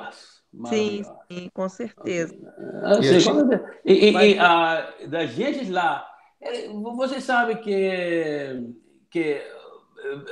viver, morar, entendeu? Vocês entendem a alegria, entendeu? a alegria, Alegria, entendeu? lugares. Não, não, não, a alegria. alegria das pessoas. A pessoa, sim, sim, Sim, sim. sim. Muitas pessoas gostam disso no Brasil. A alegria das pessoas. É muito importante para mim, né? Muito Calor importante. humano. Isso, e muito diferente aqui. Estados Unidos, ele não tem. Ele não tem. O jeito aqui é muito diferente. É Sim, ruim na minha opinião, entendeu? Ruim, ruim. sim. Eu Isso. estou gostando muito dos Estados Unidos. Sim, sim, você gosta dos Estados Unidos também, né? Yeah, Mas, she é, loved this Só, place. mas a atitude de muitos de gente daqui não é bom para mim. sim, Eu não gosto. Não sim. gosto. Eu sou uma pessoa que eu vivo muito na minha. Sim. Então, para mim, aqui tá bom. Sim, você é ótimo agora. É diferente. Diferente do Brasil. Mas Brasil é muito importante para mim também. Esse I'm outro país não me na cara coração, entendeu? Sim, sim. Isso, eu gosto. Eu gosto. É ótimo para mim. All right, Parabéns. parabéns. Sim, nosso pessoal was lá. Nosso pessoal was lá. Sim, eu gosto. Eu adoro. Para mim é ótimo. Yeah, she helped me to get my classes started out there. So I'm teaching out there. I see you told me, yeah, you told me about that. So it's very good that you guys have that going on. Because English is very Yeah, important for them to learn. And muito importante, muito importante. Does she help you? Does she help you in the classes? Or? Sometimes, Yeah. sometimes you take pictures and videos and stuff like that to document what I do. But other than that, I'm just there showing up with my a roll of paper and some charcoal and worksheets I created and certificates of completion in Portuguese. Ah, You know, muito bem, muito bem, muito bem. Você é muito talento, né? Você tem muito talento, né? e tentar alguma coisa. Ah, sim, alguma coisa, né? Alguma coisa. Yeah, she said ela falou você falou muito bom português. Ah, não, às vezes eu não acho, eu tento de falar, eu tento de falar. A língua para mim é muito importante, mas mais ou menos. Well, we are here live on the international version of Dark Exodus Live, where you got people from Brazil, you got people from Jamaica, you got all that going on, and only here. Only here do you get this kind of stuff, y'all. So, if you're feeling generous, go ahead and put a few coins in the bucket. It's greatly appreciated. And while you're at it, put a few likes in this here bucket. Okay? Now, I can't really chastise y'all tonight because these likes here are at a higher number than the views. So I can't chastise y'all. But I know it's some of y'all in here who didn't hit this damn like button. I know it is. So you might as well slide your hand over nice and slow right now. I mean right now. Slide your hand over nice and slow. Get it right there over that like button and click and you're done. See there? Because you know that this is worth a like. And it's worth some coins because this is worth some money. Yeah, but I'm sorry, Prophet. What I was trying to say too is that listening to a lot of sisters on different panels and this Black YouTube, it really came to my realization, and Information Man, Gab, and other brothers, we really came to the realization that we have to start taking some of these sisters that are of positive nature and put them on the throne, because basically the some of these ratchet people that's really talking like, and I'm not just saying that, sticks and stones and all that kind of crap, but the ones that's really pushing a bad agenda over and over. Some of these ladies have children, and they're teaching the children how not to listen to the father or a man of stature. So that's why we get going through these things with these young boys, you know. So if we put a lot more of these positive sisters out there so they can be heard a lot, then some of our daughters can listen to them more because they're there. Usually it's like oatmeal in prison. You have no choice. You're going to eat that oatmeal if you want to eat. So sometimes that ratchetness is just the only thing that's out there to be heard. So we got to start taking some of that ratchetness and put it aside and put some of these positive sisters out there, so because they have a voice too. Yeah, I totally agree with that. The problem with that is that they're not the easiest thing to find. It's like looking for a needle in a stack of needles. So it's like, because there's a few, you come across a few here and there, but the problem with that is, it's sort of like when you mix.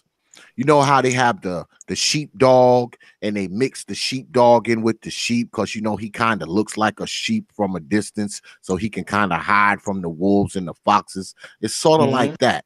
Some of these women kind of, they appear to be different, because they can mix in with the other different people, but in reality, they're not like those people. You understand what I'm saying? They appear to be part of the different crowd, if you will. they appear to be part of the llamas as opposed to the sheep, but they kind of expose themselves at times. I mean, we were just talking about this, where they'll come in and they'll hit all the talking points. They'll say all the right things, and I was just explaining this to Brother Gab a couple hours ago. They'll hit all the talking points and they'll say all the right things, and then that one thing happens that triggers the old shit that you're used to hearing, the old stuff that you're used to hearing, that you're used to seeing. So you got to be kind of careful, because you can get caught up, especially if they come in with the good talking and got you like, yeah, that's right. Once they got you there, they done lulled you to sleep, and you mess around and you say something that they don't necessarily agree with or like, and you mess around and you'll bring out the old ratchet monster. Yeah, the ratchet will come out like Jekyll and Hyde. It'll come right out. So what I would say to that is association. Because half the time, if they're on some of the ratchet channel and then go and jump on the other side with the brothers and all that, I could see that. But yeah, it's just a matter of being selective.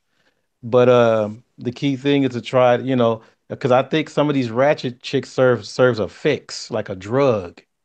So if you know how it is, if you take that drug away, you got to put something in its place more healthier. Yeah. So I mean, whatever we choose as a council of brothers that of sound mind, with a good outlook on things. I mean, I know quite a few sisters that I've listened to for a while that pretty much stay consistent. But I have listened to some sisters that did turncoating as well. So, and it's kind of sad, but that's where we at. People try to get crazy.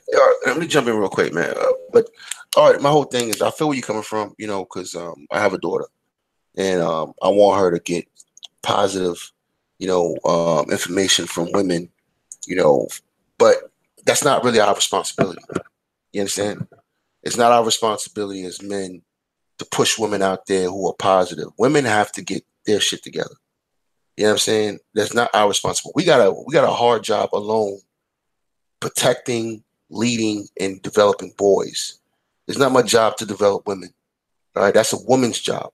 All right, and I'm not putting no female on the throne because I'm not following women. That's not our position. Our position as men is to lead. And what we really got to do is we got to create a different environment as men. Like, for instance, if I'm on a panel with a sister, or if I'm watching a sister's video, and if she starts cussing another brother out and call him a bitch ass nigga or whatever the case might be, she's done. You understand? She's done. And there's a lot of sisters out here who are considered positive and considered, the good ones, whatever the case might be. And I've seen them do that over time and time again. And that kind of talk to men has to be eradicated. It can't be supported in any form, any way. I don't understand how brothers can sit on panels and listen to that kind of stuff come out of women's mouths. And just because even if the guy is out of pocket or if he's saying something that she doesn't like, that does not give her the right or the position to then turn around and disrespect the man. See, the problem with our culture, there's no respect for black men. It's completely gone. My grandmother and my grandmother's mother, that shit is gone. They would never talk to my grandfather the way black sisters talk to us nowadays. They're completely wayward. All right? So to me, pushing women up like that is actually a detriment to the diaspora, because you're basically saying, all right, she's good enough. But good enough is not going to cut it no more. We need a complete shift in our culture and how we deal with each other. If black women really want black men to protect and be leaders, they really have to adjust how they talk to us, period. Because the world is watching. We on YouTube watching black women talk to black men like they're fucking boys. And I don't care what the reason is. There's no reason for it. Like, again, if I have no excuse for stealing from you, Art, I can't sit here and steal something from you, Art, and say, I have a good reason for why I did what I did. And that's part of ratchet culture.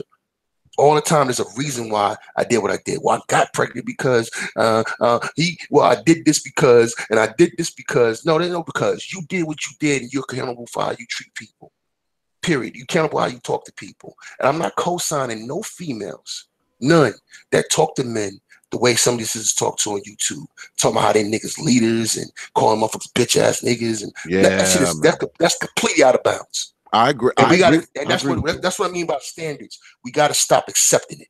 I agree with you, because I've seen a couple sisters on some panels, and they there, it's them and maybe a few other brothers and maybe another sister or two, and they'll jump right out and call somebody a bitch ass nigga and all that. And like you said, I don't think I could be on a panel with a chick who talks like that, because I'm only one word away from her saying that shit to me, or one word away from her saying that shit to somebody that I'm cool with. So for brothers to allow it to go off the ship like that, because see, you're next. Okay, if she did it to one brother, you're next. Exactly. Believe it. You may not be next today or tomorrow, but you're next. Okay, you are next. It's an environment thing, man. You can't have an environment where that's allowed, period, brothers.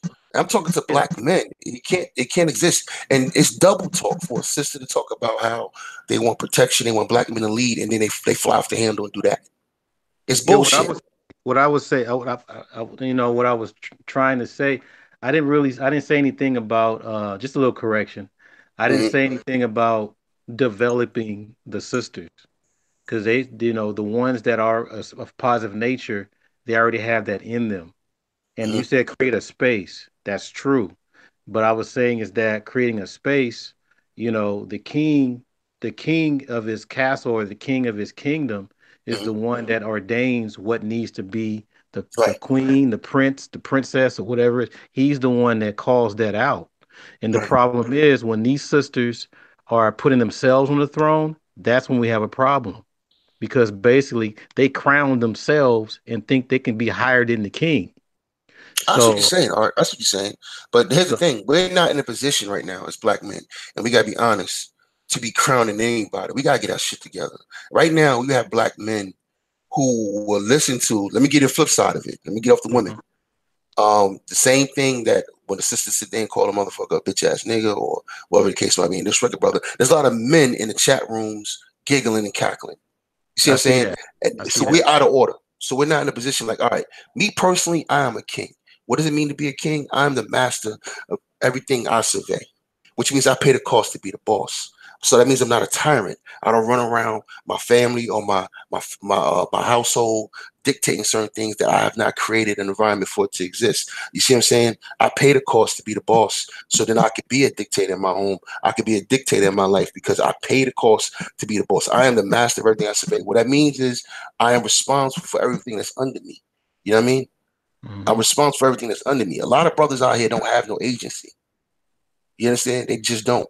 And the reason why they don't have agency is really because it boils down to lack of standards. They allow a lot of shit to come into their life. They get caught up in a lot of dumb shit. They get caught up in these child support courts. They get caught up with ratchet females. They get caught up in bitch mess. They get caught up in bitch female gossip. You know what I mean? And I really only care about what black men are doing. We got to get black men together. That is really need to be the agenda. How we deal with each other. Art, you have a wife, right? I'm not going to touch your wife. Not just because it's not right. I mean, not because, it's wrong to do so. It's because I want to be part of an environment where brothers stop doing that to each other. So, you know what I'm saying? You get what I'm saying? The residual effect of that, of black men going around, sleeping with each other's girls, disrespecting other men's homes. You know what I'm saying? And then we got the music backing it up. We live in a culture of complete disarray and disrespect because all we're doing at the end of the day, Art, is worshiping pussy. Yeah. We got to be honest about that. It's not wanting it. It's not trying to get it. We worshiping it. It's running every aspect of our lives, even how we deal with other black men. And now we got boys coming up behind us who don't know how to purport themselves. They don't know how to work with each other. They don't know how to treat each other. And therefore, they don't know how to operate in the world. Standards, man. That's standards. That's my appeal with who's teaching your seed. Yeah. Who's around your seed, because let's be real. We can't just say stay away from our seed. You know what I mean? Especially when they're in the infant stages. So That's where you talk about building the environment, things like that. And I'm not saying that we have to all come together and then just start, putting, because everybody has their job in this Mhm. in this struggle. So whoever can take that mantle, then so be it. But other people Yeah. have other mantles to take. I mean, look, So it's all about style too, Art. Like, all right, mhm. you brother, you a mild brother, you a talented brother. You have a different disposition than I do, right? We're two different men. And like you won't tolerate no disrespect, right? You're not Yes, going sir. to tolerate disrespect, That's but right. you'll do it in a mild way. Me, I'll cut a bitch head off. You see what I'm saying? We're I doing the can listen same to you thing, all day. but we got a different, we got a different way about it. You understand? Because we're two Right. different people. But at the end of the day, as black men, if we're not allowing certain things, we're not allowing it. Whether you're being mild about it, whether you're being nice about it, whether you say nothing. You know what I mean? You Right. can walk away from a chick and say nothing, but you're still not allowing the bullshit to persist. Me, Right. I was forged in the darkness. Yeah. So I'm up for the shits. I cut a chick head off. You know what I mean? And have fun doing it. You understand? But that's just me. You know what I mean? Right. You might just walk away from the chick, or you might say, nah, sister, that ain't cool, and walk away from the chick. And I'm like, my response is, what you say, bitch? You know what I'm saying? So we just do it differently, but the bottom line is not allowing it. You know what I'm saying? That's all that Right. matters at the end of the day, not allowing it. That's my language. That's my language. Because if someone has less relevance, then they Yeah, disappear straight up. right, right. That's my whole thing. Let the other crap disappear so we can do what we can do what we're here to do. That's my thing. If you ain't about trying to be, not just positive, but just be productive, then you need to Hmm. get out of the way so Yeah. we can do the things that we're supposed to do. That's You know that's the funny thing about all of this, Art? The funny Mhm. thing about all of this is that if brothers only understood, if you do three things, you have self-respect, Mhm. get busy doing something, get something going for yourself, start Mhm. moving, and if you travel, if you do those three things, women just fall out the sky. You run into women all the time. You know what I mean? Yeah. Because there's women out there who love men. It's your energy. When you're moving, you create an energy. You know what I mean? If you're out here chasing your dreams and you're out here chasing money and you building something, women will come. It comes. You don't have to sit at the feet of no hoe. Right. You know what's crazy too, Jay Shine and the rest of the panel, is that these women that we're talking about that's pretty much making it bad for the community, Mhm. eventually they're gonna find a good man. They'll probably find Jesus or Allah or something and be submissive, Yeah, right? But the yeah. problem is that After all the child that hoeing. they have, their child internalized all the BS that they left behind. So that child has Exactly. to carry that crap. Exactly. That's my Yeah, that's my and that's not my only that, biggest Art, not concern. only that, it also destroys the moral compass in that child. If your Thank you. mom is a whore, you can't call your mom a whore, right? So you just now Hmm. change the moral compass of a child. Yep. You see it all the time with sisters where their moms be way out of bounds. Their moms do a lot of foul shit to them, but they just won't speak against their mom. Hmm. But they'll talk all day about a man that never was in their life. So hold up. So he was never around. He never did all these other foul things to you. He just wasn't around. You got all this smoke for him, which is Right. legitimate. It's legitimate. It's fun. It's fine. I can't never tell a child not to be hurt about a parent not being there. All right, I get it. But your mom in your life, your mom stole money from you. She used your name. She fucked your credit up before you was even 18. She did all Yep. kind of foul shit to you. You know what I mean? You know what But I I mean? still love Disrespect her. collected you. Yeah, put men up before you. Did all kind of shit. Was never there for you, but you won't say nothing about that. You know what that does to a human being when you gotta suppress your own reality? You got to Yeah. suppress your own experience, and then you going out here in the world where you don't really know what's right and what's wrong because Mama was completely wrong, but then you can't talk against Mama, so it creates a confusion. And if you look at that, you extrapolate that and multiply it into the rest of the diaspora. This is why we have low morals and we're vibrating a low frequency right now in the Black community. Right. Well, you do understand, brother Jay Shine, that the black woman is God. So if the when the black Stupid. woman is God, she can do no wrong. Especially if God is the one who gave you birth, she absolutely can't do wrong because see, she's God and you're freaking Jesus. So Mhm. you don't Yeah. have to be accountable for anything you do either because see, she's God.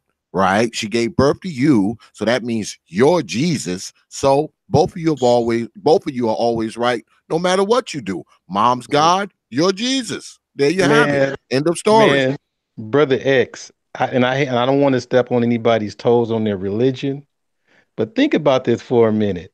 That whole Joseph and Mary concept. Think about that. This is our spirituality that we were brought up on, right? Remember, because we're dealing with a baby father that we haven't seen, and we're expecting the stepfather to take the load.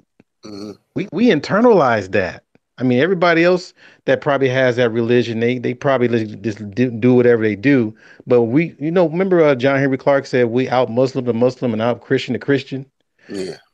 We took it further to where, that whole baby daddy thing, that's damn near a way of life. Exactly. What's name just did a video about that. Corey Holcomb has a song he's performed with this guy from Troop and called Jesus Was a Side Baby. It's a song he does on stage at his comedy show, and the shit is hilarious. Yeah, I think about that all the time, man. I'm like, we constantly like keeping, even though there's a lot of things that we see wrong in our community, but we constantly keep bringing it in. It's like going on a diet and getting all rid of that gunk and then putting stuff back in your body again. Yeah, it's intellectual laziness. I mean, no one like thinking is painful or something. I can't really call it art because I remember being part of it. I remember growing up in the hood and having low standards, and you know what I'm saying? Mm-hmm. So I remember that being there, but I just don't understand why motherfuckers stay there. You know what I'm saying? I'm just gonna say a big problem we have, deep critical thinking. We don't get into that. It hurts. Like getting into that. It's painful. Right. It hurts. Right.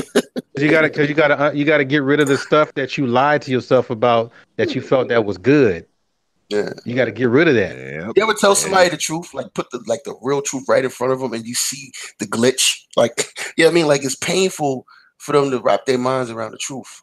Yeah, they killed the it's easy for them to just sit there in the bullshit, to sit in the slop, to sit in the pig pen, instead of getting up, clean themselves up, and staying clean. And I get it, man. If we go back to women, there's a lot of women who don't keep themselves up because it takes work. But if you grow up in the culture where that's what you do day in, day out, like being a farmer, right? You used to getting up early every morning, doing what you need to do, the certain things you have to do to make the farm work. If you grow up that way, by the time you're 20, 30 years old, it's second nature. You understand? Right. And right now, for a lot of our sisters, it's not second nature to be feminine. For a lot of our brothers, it's not second nature to be a leader. For a lot of our brothers, it's not second nature to get up every day thinking about building. You know what I'm saying? It's not second nature for them. We got to change the culture. Yeah, because that drive for power has been pounded out of them. Hey, Jay, I'd like to say, a lot of brothers want to lead in there, but a lot of brothers get undercut. We get undercut a lot. We get undercut a great deal. Yeah, in all directions. All directions. That woman is undercutting you a lot. Yeah, that's why we got to be heavy-handed and no excuses. And I know there's going to be a lot of women who get hurt. Because, look, I know there's some good single mothers out there. I can see scenarios where there's a sister who got pregnant at 19. She was young and dumb, and she ended up with a kid. You know what I mean?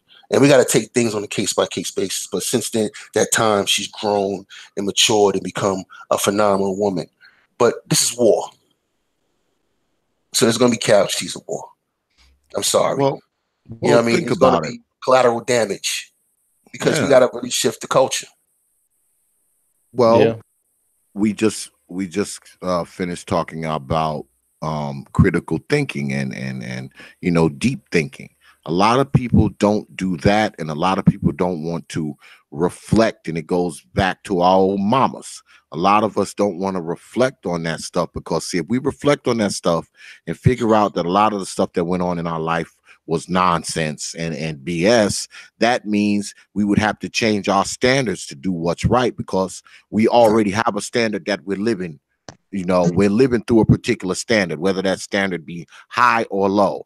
Now, what if we have to reflect? What if we have to look at our old mama and think about all the men she used to drag in and out the house, all the crack she used to smoke, all the liquor she used to drink, the way she used to leave us home all the time by ourselves for a week?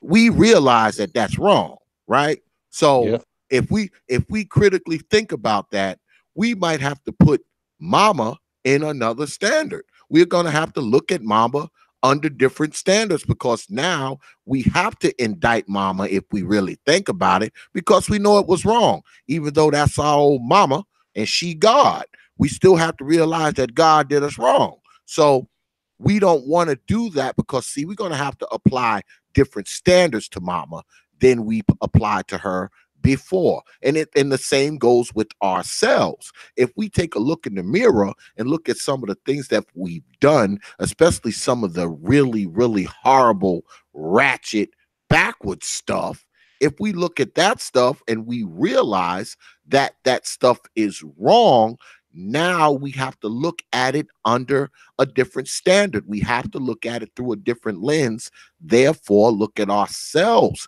through a different lens. And I think a lot of us just don't want to do that, because if you plan on doing some self-reflecting and doing some changing, that means you're going to have to apply different standards to all the shit you did before, all the shit you're going to do after that, and apply some different standards to yourself. And I think that's just a little too difficult for many of us. Not for all of us, because some of us do change and all that kind of stuff. But I think for many of us, we just don't want to, we don't want to apply different standards, to our actions, to our decisions, and to ourselves. I think that's a problem for many of us. Yeah, and our men we have to go get our boys, man.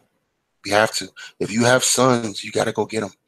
All right, because what's happening to them in that house full of women and men coming in and out, that is destroying your son, man. Once your son gets 12, 13 years old, he understands what his mother is now.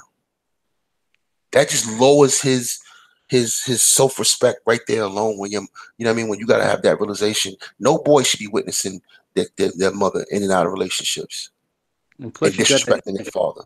At the same time, she's disrespecting the father and not honoring the father. So how can you have men grow up and honor other men when the boys are not even being raised that way? You see what I'm saying? It's not secondhand nature to him.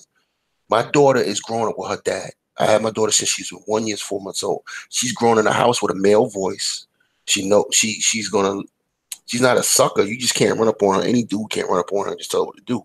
But she's used to male authority. You understand what I'm saying? So male authority is not foreign to her. That's not second nature to her. She's not going to fight it. She's not going to resist it. Just to be fucking resisting it. And that's what's happening with a lot of our sisters. And fucking resist it. Fucking resist it. And let me say this too. Your daughter is going to grow up respecting men. You see, that's a whole different game. Respecting respectable men, but well, damn, I want somebody kind of like my father. Yeah. That's how these women are going to be thinking when they get raised by men like that. That's how it goes.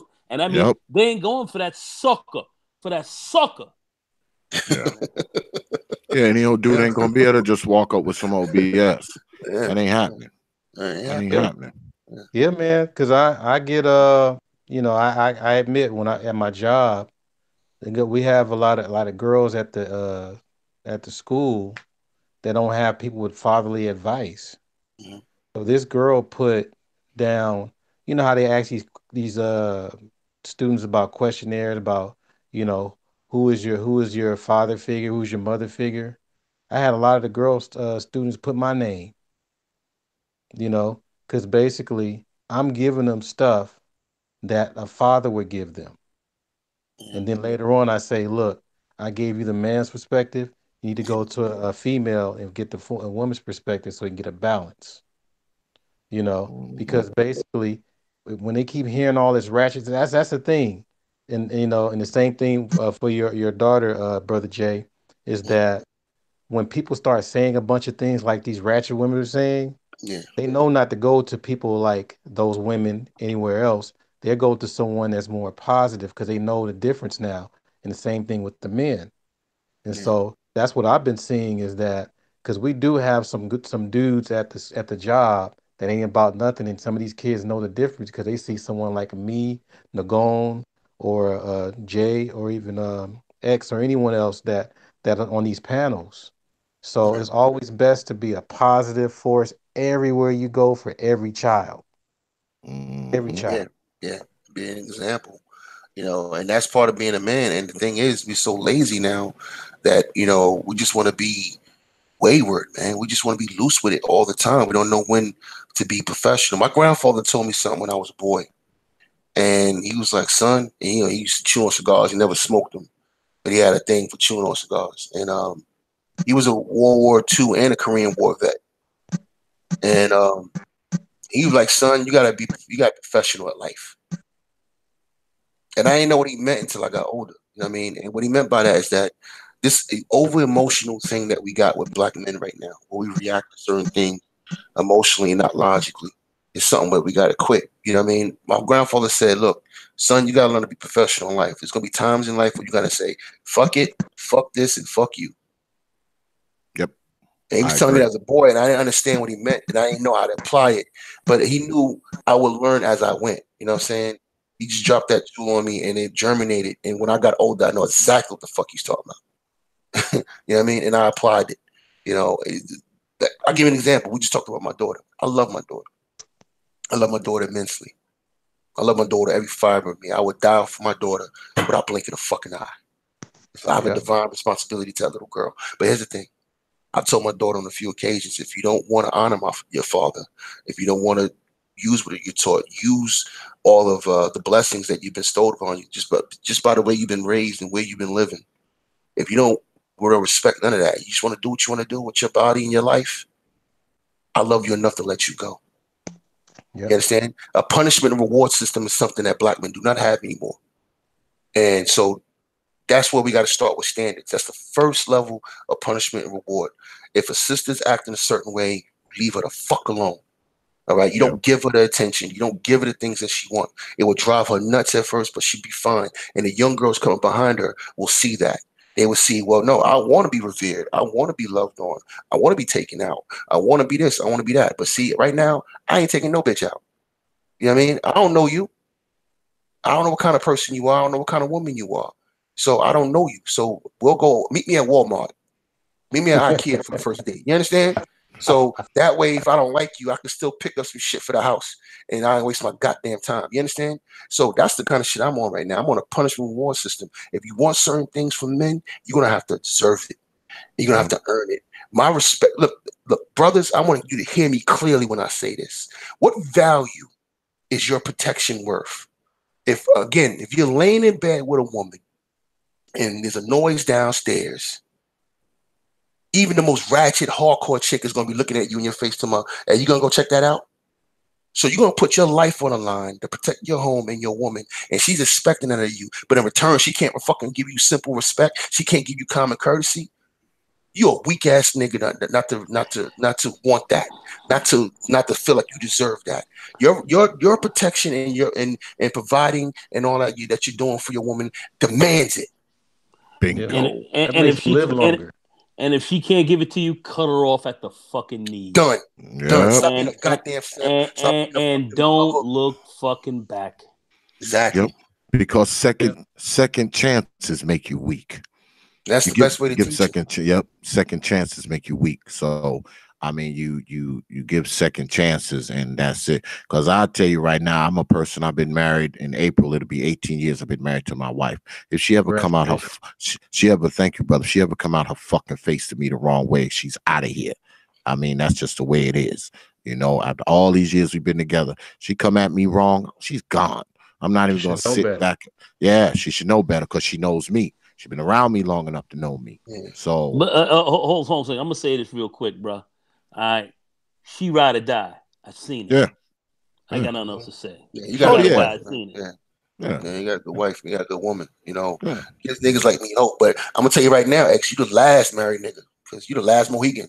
But you got well, we talked about this the other day over on Obsidian's at Obsidian's house.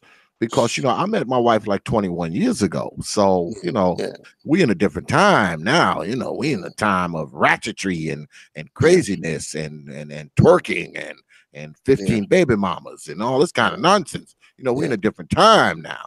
You know, and you know what? I gotta say this too, man. I don't want to start no beef with nobody. There's other YouTubers out here talking what they're talking, man. But you know, look, the economy is not going to fix your woman, okay?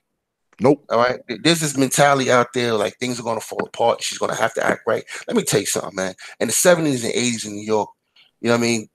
We had no economy. We were broke. and we continue to be broke throughout the 80s and 90s. And you know what women did? They started dating females who look like niggas. You understand? That's not going to change them. What's going to change them is black men having standards and standing on their square. Yep. And then they have nowhere to go because there's too many simps out there to catch them. You see what I'm saying? If we had not even all black men, if we just had a 40% clip of black men that had standards, dude, it would change their behavior overnight. Standards are key. Standards are key. We keep talking that. That's one thing in 2019 that if we're gonna stay on one thing and consistently bang on that is bang on that point, bang on that standards piece. All right, because at the end of the day, that shit is with us. Ain't no woman can give you standards. You gotta keep them standards up. That's right. If we're gonna bang on something, bang on that. Yeah, and getting a lot of pussy, man. Another thing is getting a lot of ass doesn't make you a man either, dude. You know what I mean? If your whole life, if you peel back some of these dudes that come on YouTube and come on Facebook and even on TV and radio who come on acting like they're the man, but you look at their life, you really look at it, everything in life, every direction, every place they lived, every place they moved to has been carved out by a female, responding to what some female did. You understand what I'm saying to you? You know, like I'm not going to live in a certain state because that's where my kids are, because that's where the mother decided to move to. You know what I'm saying? You see where I'm going with this? You know, we got to get to a level where we are control of our lives, man. We have to take control of our lives and don't worry about what they say about you on the back end. She knows she's on some bullshit. You know what I mean? She's just talking about you crazy because she's in an environment that allows it. Her mother knows she's out of line. Her aunts know she's out of line, but they're not going to say anything because they got to defend the female and they got to hate your black ass. And the bottom line is that we respond, our bodies respond better to nature. And when these chicks are not acting natural, not normal, but natural, that's when our bodies, that's when we start depleting. That's why we start losing our testosterone. We start getting stressed out, stuff like that. And they don't realize that. Maybe they are realizing it, but come on, we're depleting. We're depleting on this stuff. I had to sit in a couple of doctors' chairs myself, and they had to break down the whole thing about testosterone and estrogen after the age of 31 or something like that, and stuff like that. And you know what's funny? Their testosterone is growing higher, and they're dying faster. Yeah. So it's insanity. It's insanity because they're not even look. You look at the situation we're in right now. How low can we go? The boys are wearing dresses. They're fruity as hell. They're hyper masculine or emotional. You have no protection, women. You're not even building protection for yourself. You know how self-destructive you have to be to think that way, to raise children that can't even protect you. Matter of fact, when I don't protect you, they will fight you. And I'm gonna tell you right now, I don't think it's ratchet when I see a girl beating the shit out of her grandmother. That's called justice. Oh shit! You was savage. Catch it, man. That's justice. Oh my God! What's wrong with the youth out here today? Why have you her grandmother like that and all that? That's called justice, man. Shut the fuck up, mind your business.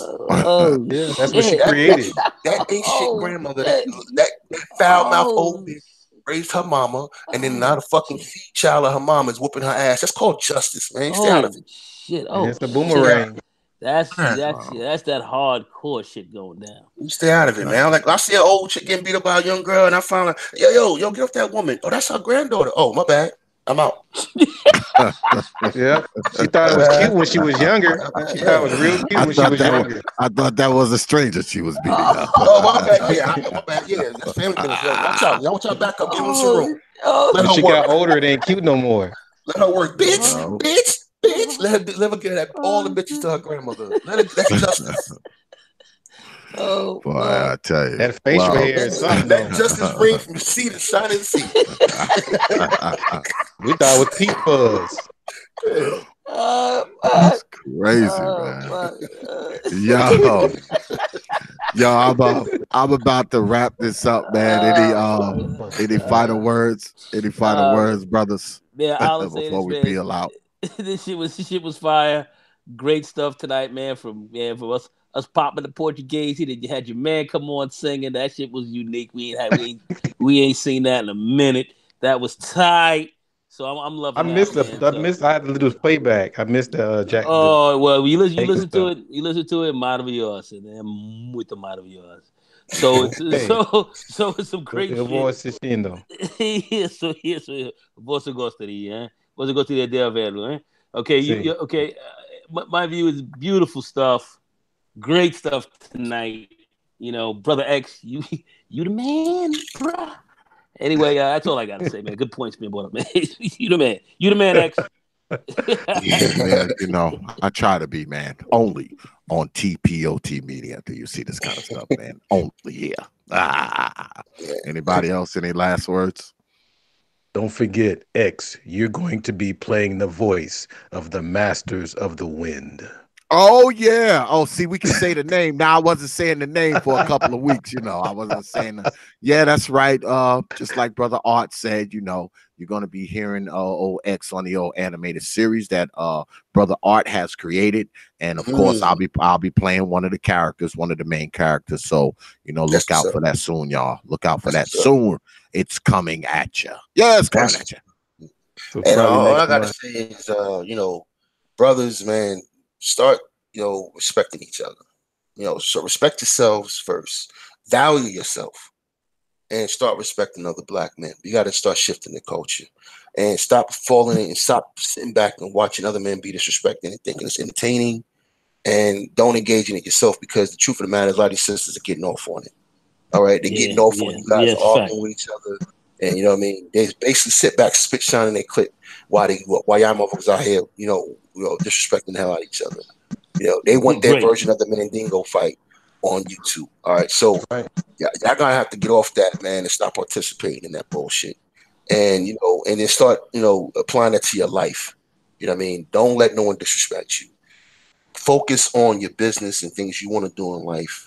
You know, stop being about just getting ass. Because trust me, and I know this is hard for a lot of brothers to believe, but when you put your head down and you get into your studies and you get into your career and you start making moves, pussy falls out the sky. But trust me, I know you don't believe that, brothers, but it does. It does, man.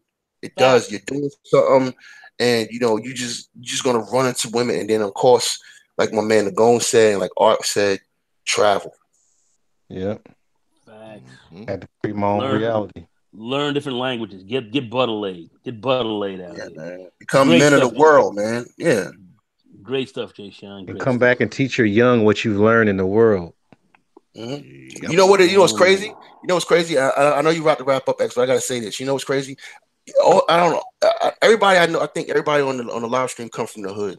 Remember that brother who used to go out and he used to be like a jazz musician, or he was a dancer, or he was just a dude that traveled. You didn't even know all the details, but just the fact that he was a brother that traveled, he already piqued your interest. You know what I mean? So you can be that dude, man. You can be that dude for a lot of youngins, man. Yeah. You know, you can be that dude coming back to your aunt's house, come back to your friend's house, and there's young boys in there, and they're like, yeah, man, it's Art, man. He just got back from Brazil. That automatically piques their interest. Yeah. Yeah, man, I'm telling you, I'm hitting up Cuba. I'm hitting up different places. I'm going to Senegal. So I'm hitting up all these places, bro.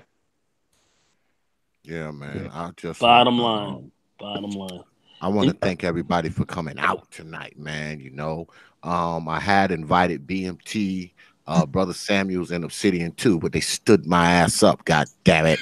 But did they get the links? Did they get the links? Yes. I resent them because I knew my blind ass had sent everybody the wrong damn thing. So I just resent. I resent the same link I sent you and Jay Sean. I mean, Brother Art got it. I sent them the same one. So they stood my ass up. It's all good. I just want to say thanks, you know, for y'all coming out tonight. And you know, I'll close out with this. You know, when we talk about standards for black men, we have to talk about the standards that we have for ourselves, not the standards that other people have for us, not the other standards that other people try to make us live up to, but the standards that we have for ourselves and the standards we want to live up to for ourselves. I think black men should take more control of their lives and do more writing of their own destiny, as opposed to letting others write your destiny for you. Because when you write your own destiny, you put yourself in a position to create your own standards, to live up to your own standards, and to have your own standards. So all of you brothers out there listening, just take what was said here tonight. You know, I don't want you to think that we're telling you what to do. All we're doing is giving you suggestions, man. But if you take heed to some of these suggestions, you might do all right in your life, because everybody who's on this panel tonight, right from Brother Art, Brother Jay Shine, Brother Nagone, and myself, we are all men who have shit. Okay, we have a degree of success in our lives. Not that I'm bragging or nothing like that on us or myself. We have a degree of success in our lives, and we're and we've accomplished some things in our lives, and even with that, we're still seeking to accomplish more things. So I just think that, you know, brothers who haven't quite made it to that yet, there's still time. There's still time for you to travel the world. There's still time for you to get a better job. There's still time for you to get a better woman. There's still time for you to get a better life. There's still time for you to become a better you. But it all starts with you having what? Standards, brother. Standards. You understand? You understand? Understand. So, like I said, I want to thank everybody. And also, I did something tonight that I never do. I actually booked next week's freaking I booked next week's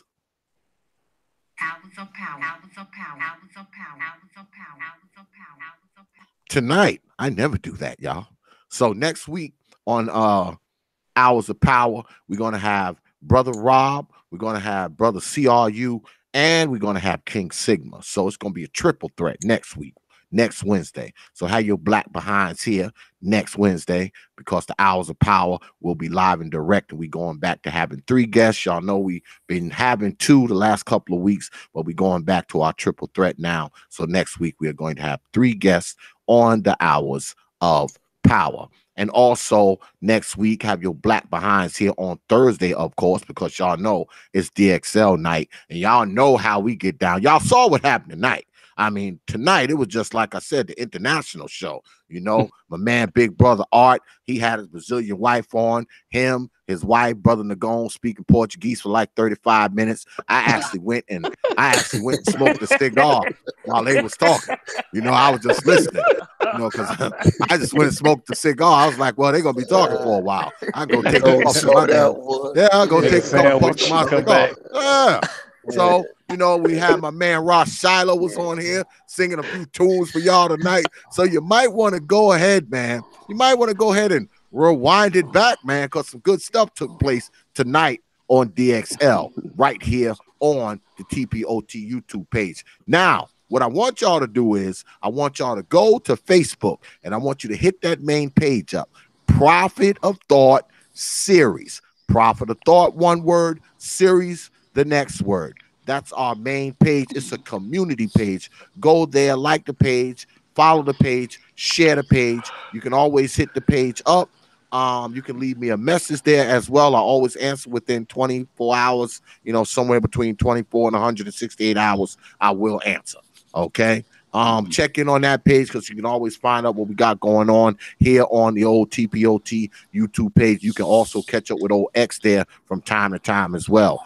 Also, while you're on Facebook, go to the TPOT bandwagon page. Now, that page is a personal Facebook page. You can actually send that page a friend's request, and I will make sure that I confirm it really, really quick. And while you're there, hop over one more step and get on down to the old Prophet of Thought Series fan group page on Facebook. That's the Prophet of Thought Series fan group page on Facebook. Go ahead, request to be a member. You'll get accepted quick. Go ahead, check it out, see what's going on down there. You know, there's always a bunch of people down there posting shit, so you ain't always got to listen to old X bump his gums, because there's other people on there, because it is a fan page. They're bumping their gums too. Also, check us out on WhatsApp and Instagram. That's right. It's the Prophet of Thought on Instagram. Follow us on Instagram. You're guaranteed to get a follow back. I might have to update my WhatsApp and stuff like that because you know my wife, she bought me this new nifty new phone the other day, so I gotta like change my numbers and do all sort of kind of bullshit with it. You know, I ain't changed nothing in it. I ain't even put shit in it. I like my other phone that I had, but I'm gonna be changing some of my stuff. So all my people, y'all know who y'all are. I'll be giving y'all a number, you know, once I go ahead and figure out how this motherfucker work. So don't worry about it. I'll hit you up, let you know what I'm doing. Also, here we go again. Okay, we have this damn talk every goddamn week. Get your black behinds down there on Twitter. The handle is at TPOT Media on Twitter. That's at TPOT Media on Twitter. Follow us on Twitter, or I will haunt your dreams until your ass is 60 years old. So, once again, I want to thank everybody for coming out tonight. I want to thank everybody in the chat room. I want to thank all my moderators, always doing what they're supposed to do. And I especially want to thank you for coming out tonight, watching us, and spending some time with us. And I want to thank all my distinguished guests, Brother Nagone, my man all the way from Europe, Brother Jay Shine, and Big Brother Art and his wife. And once again, I want to plug the animated series that I'm working on, Brother Art with. I'll be playing one of the main characters. It's coming out soon. When you see the animated series and you hear the voice, you're going to know it's me. So be looking out for that. I'm so excited about it, y'all. Like I said, I can't believe Brother Art picked me for the shit. What's wrong with him? Yeah, but go ahead. Go ahead and keep your eyes open for that, because you'll hear old X on the old animated series, brought to you by Brother Art Nostyle himself. And also, I want to thank my man for coming through tonight, Ras Shiloh. Go ahead, look him up on Google and iTunes. You can get all his latest hits. He's got about 6 albums, I believe. Oh, yeah, y'all, he's a famous person. I know y'all don't think X knows these people, but he does. Because y'all seen it. He was right here.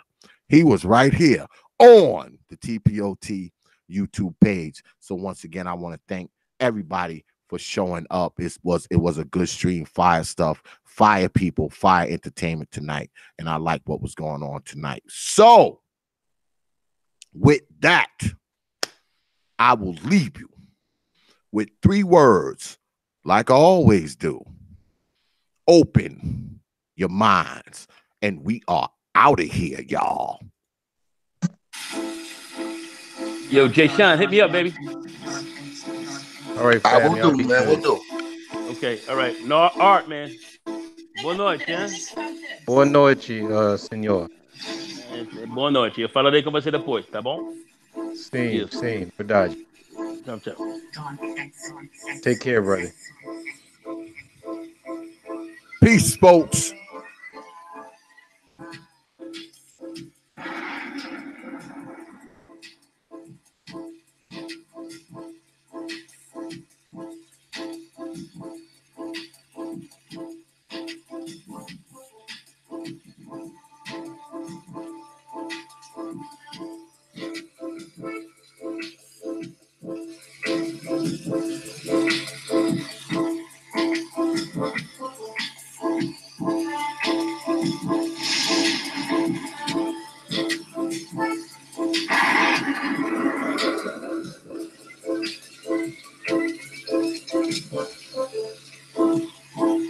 Yeah, X. Darkens.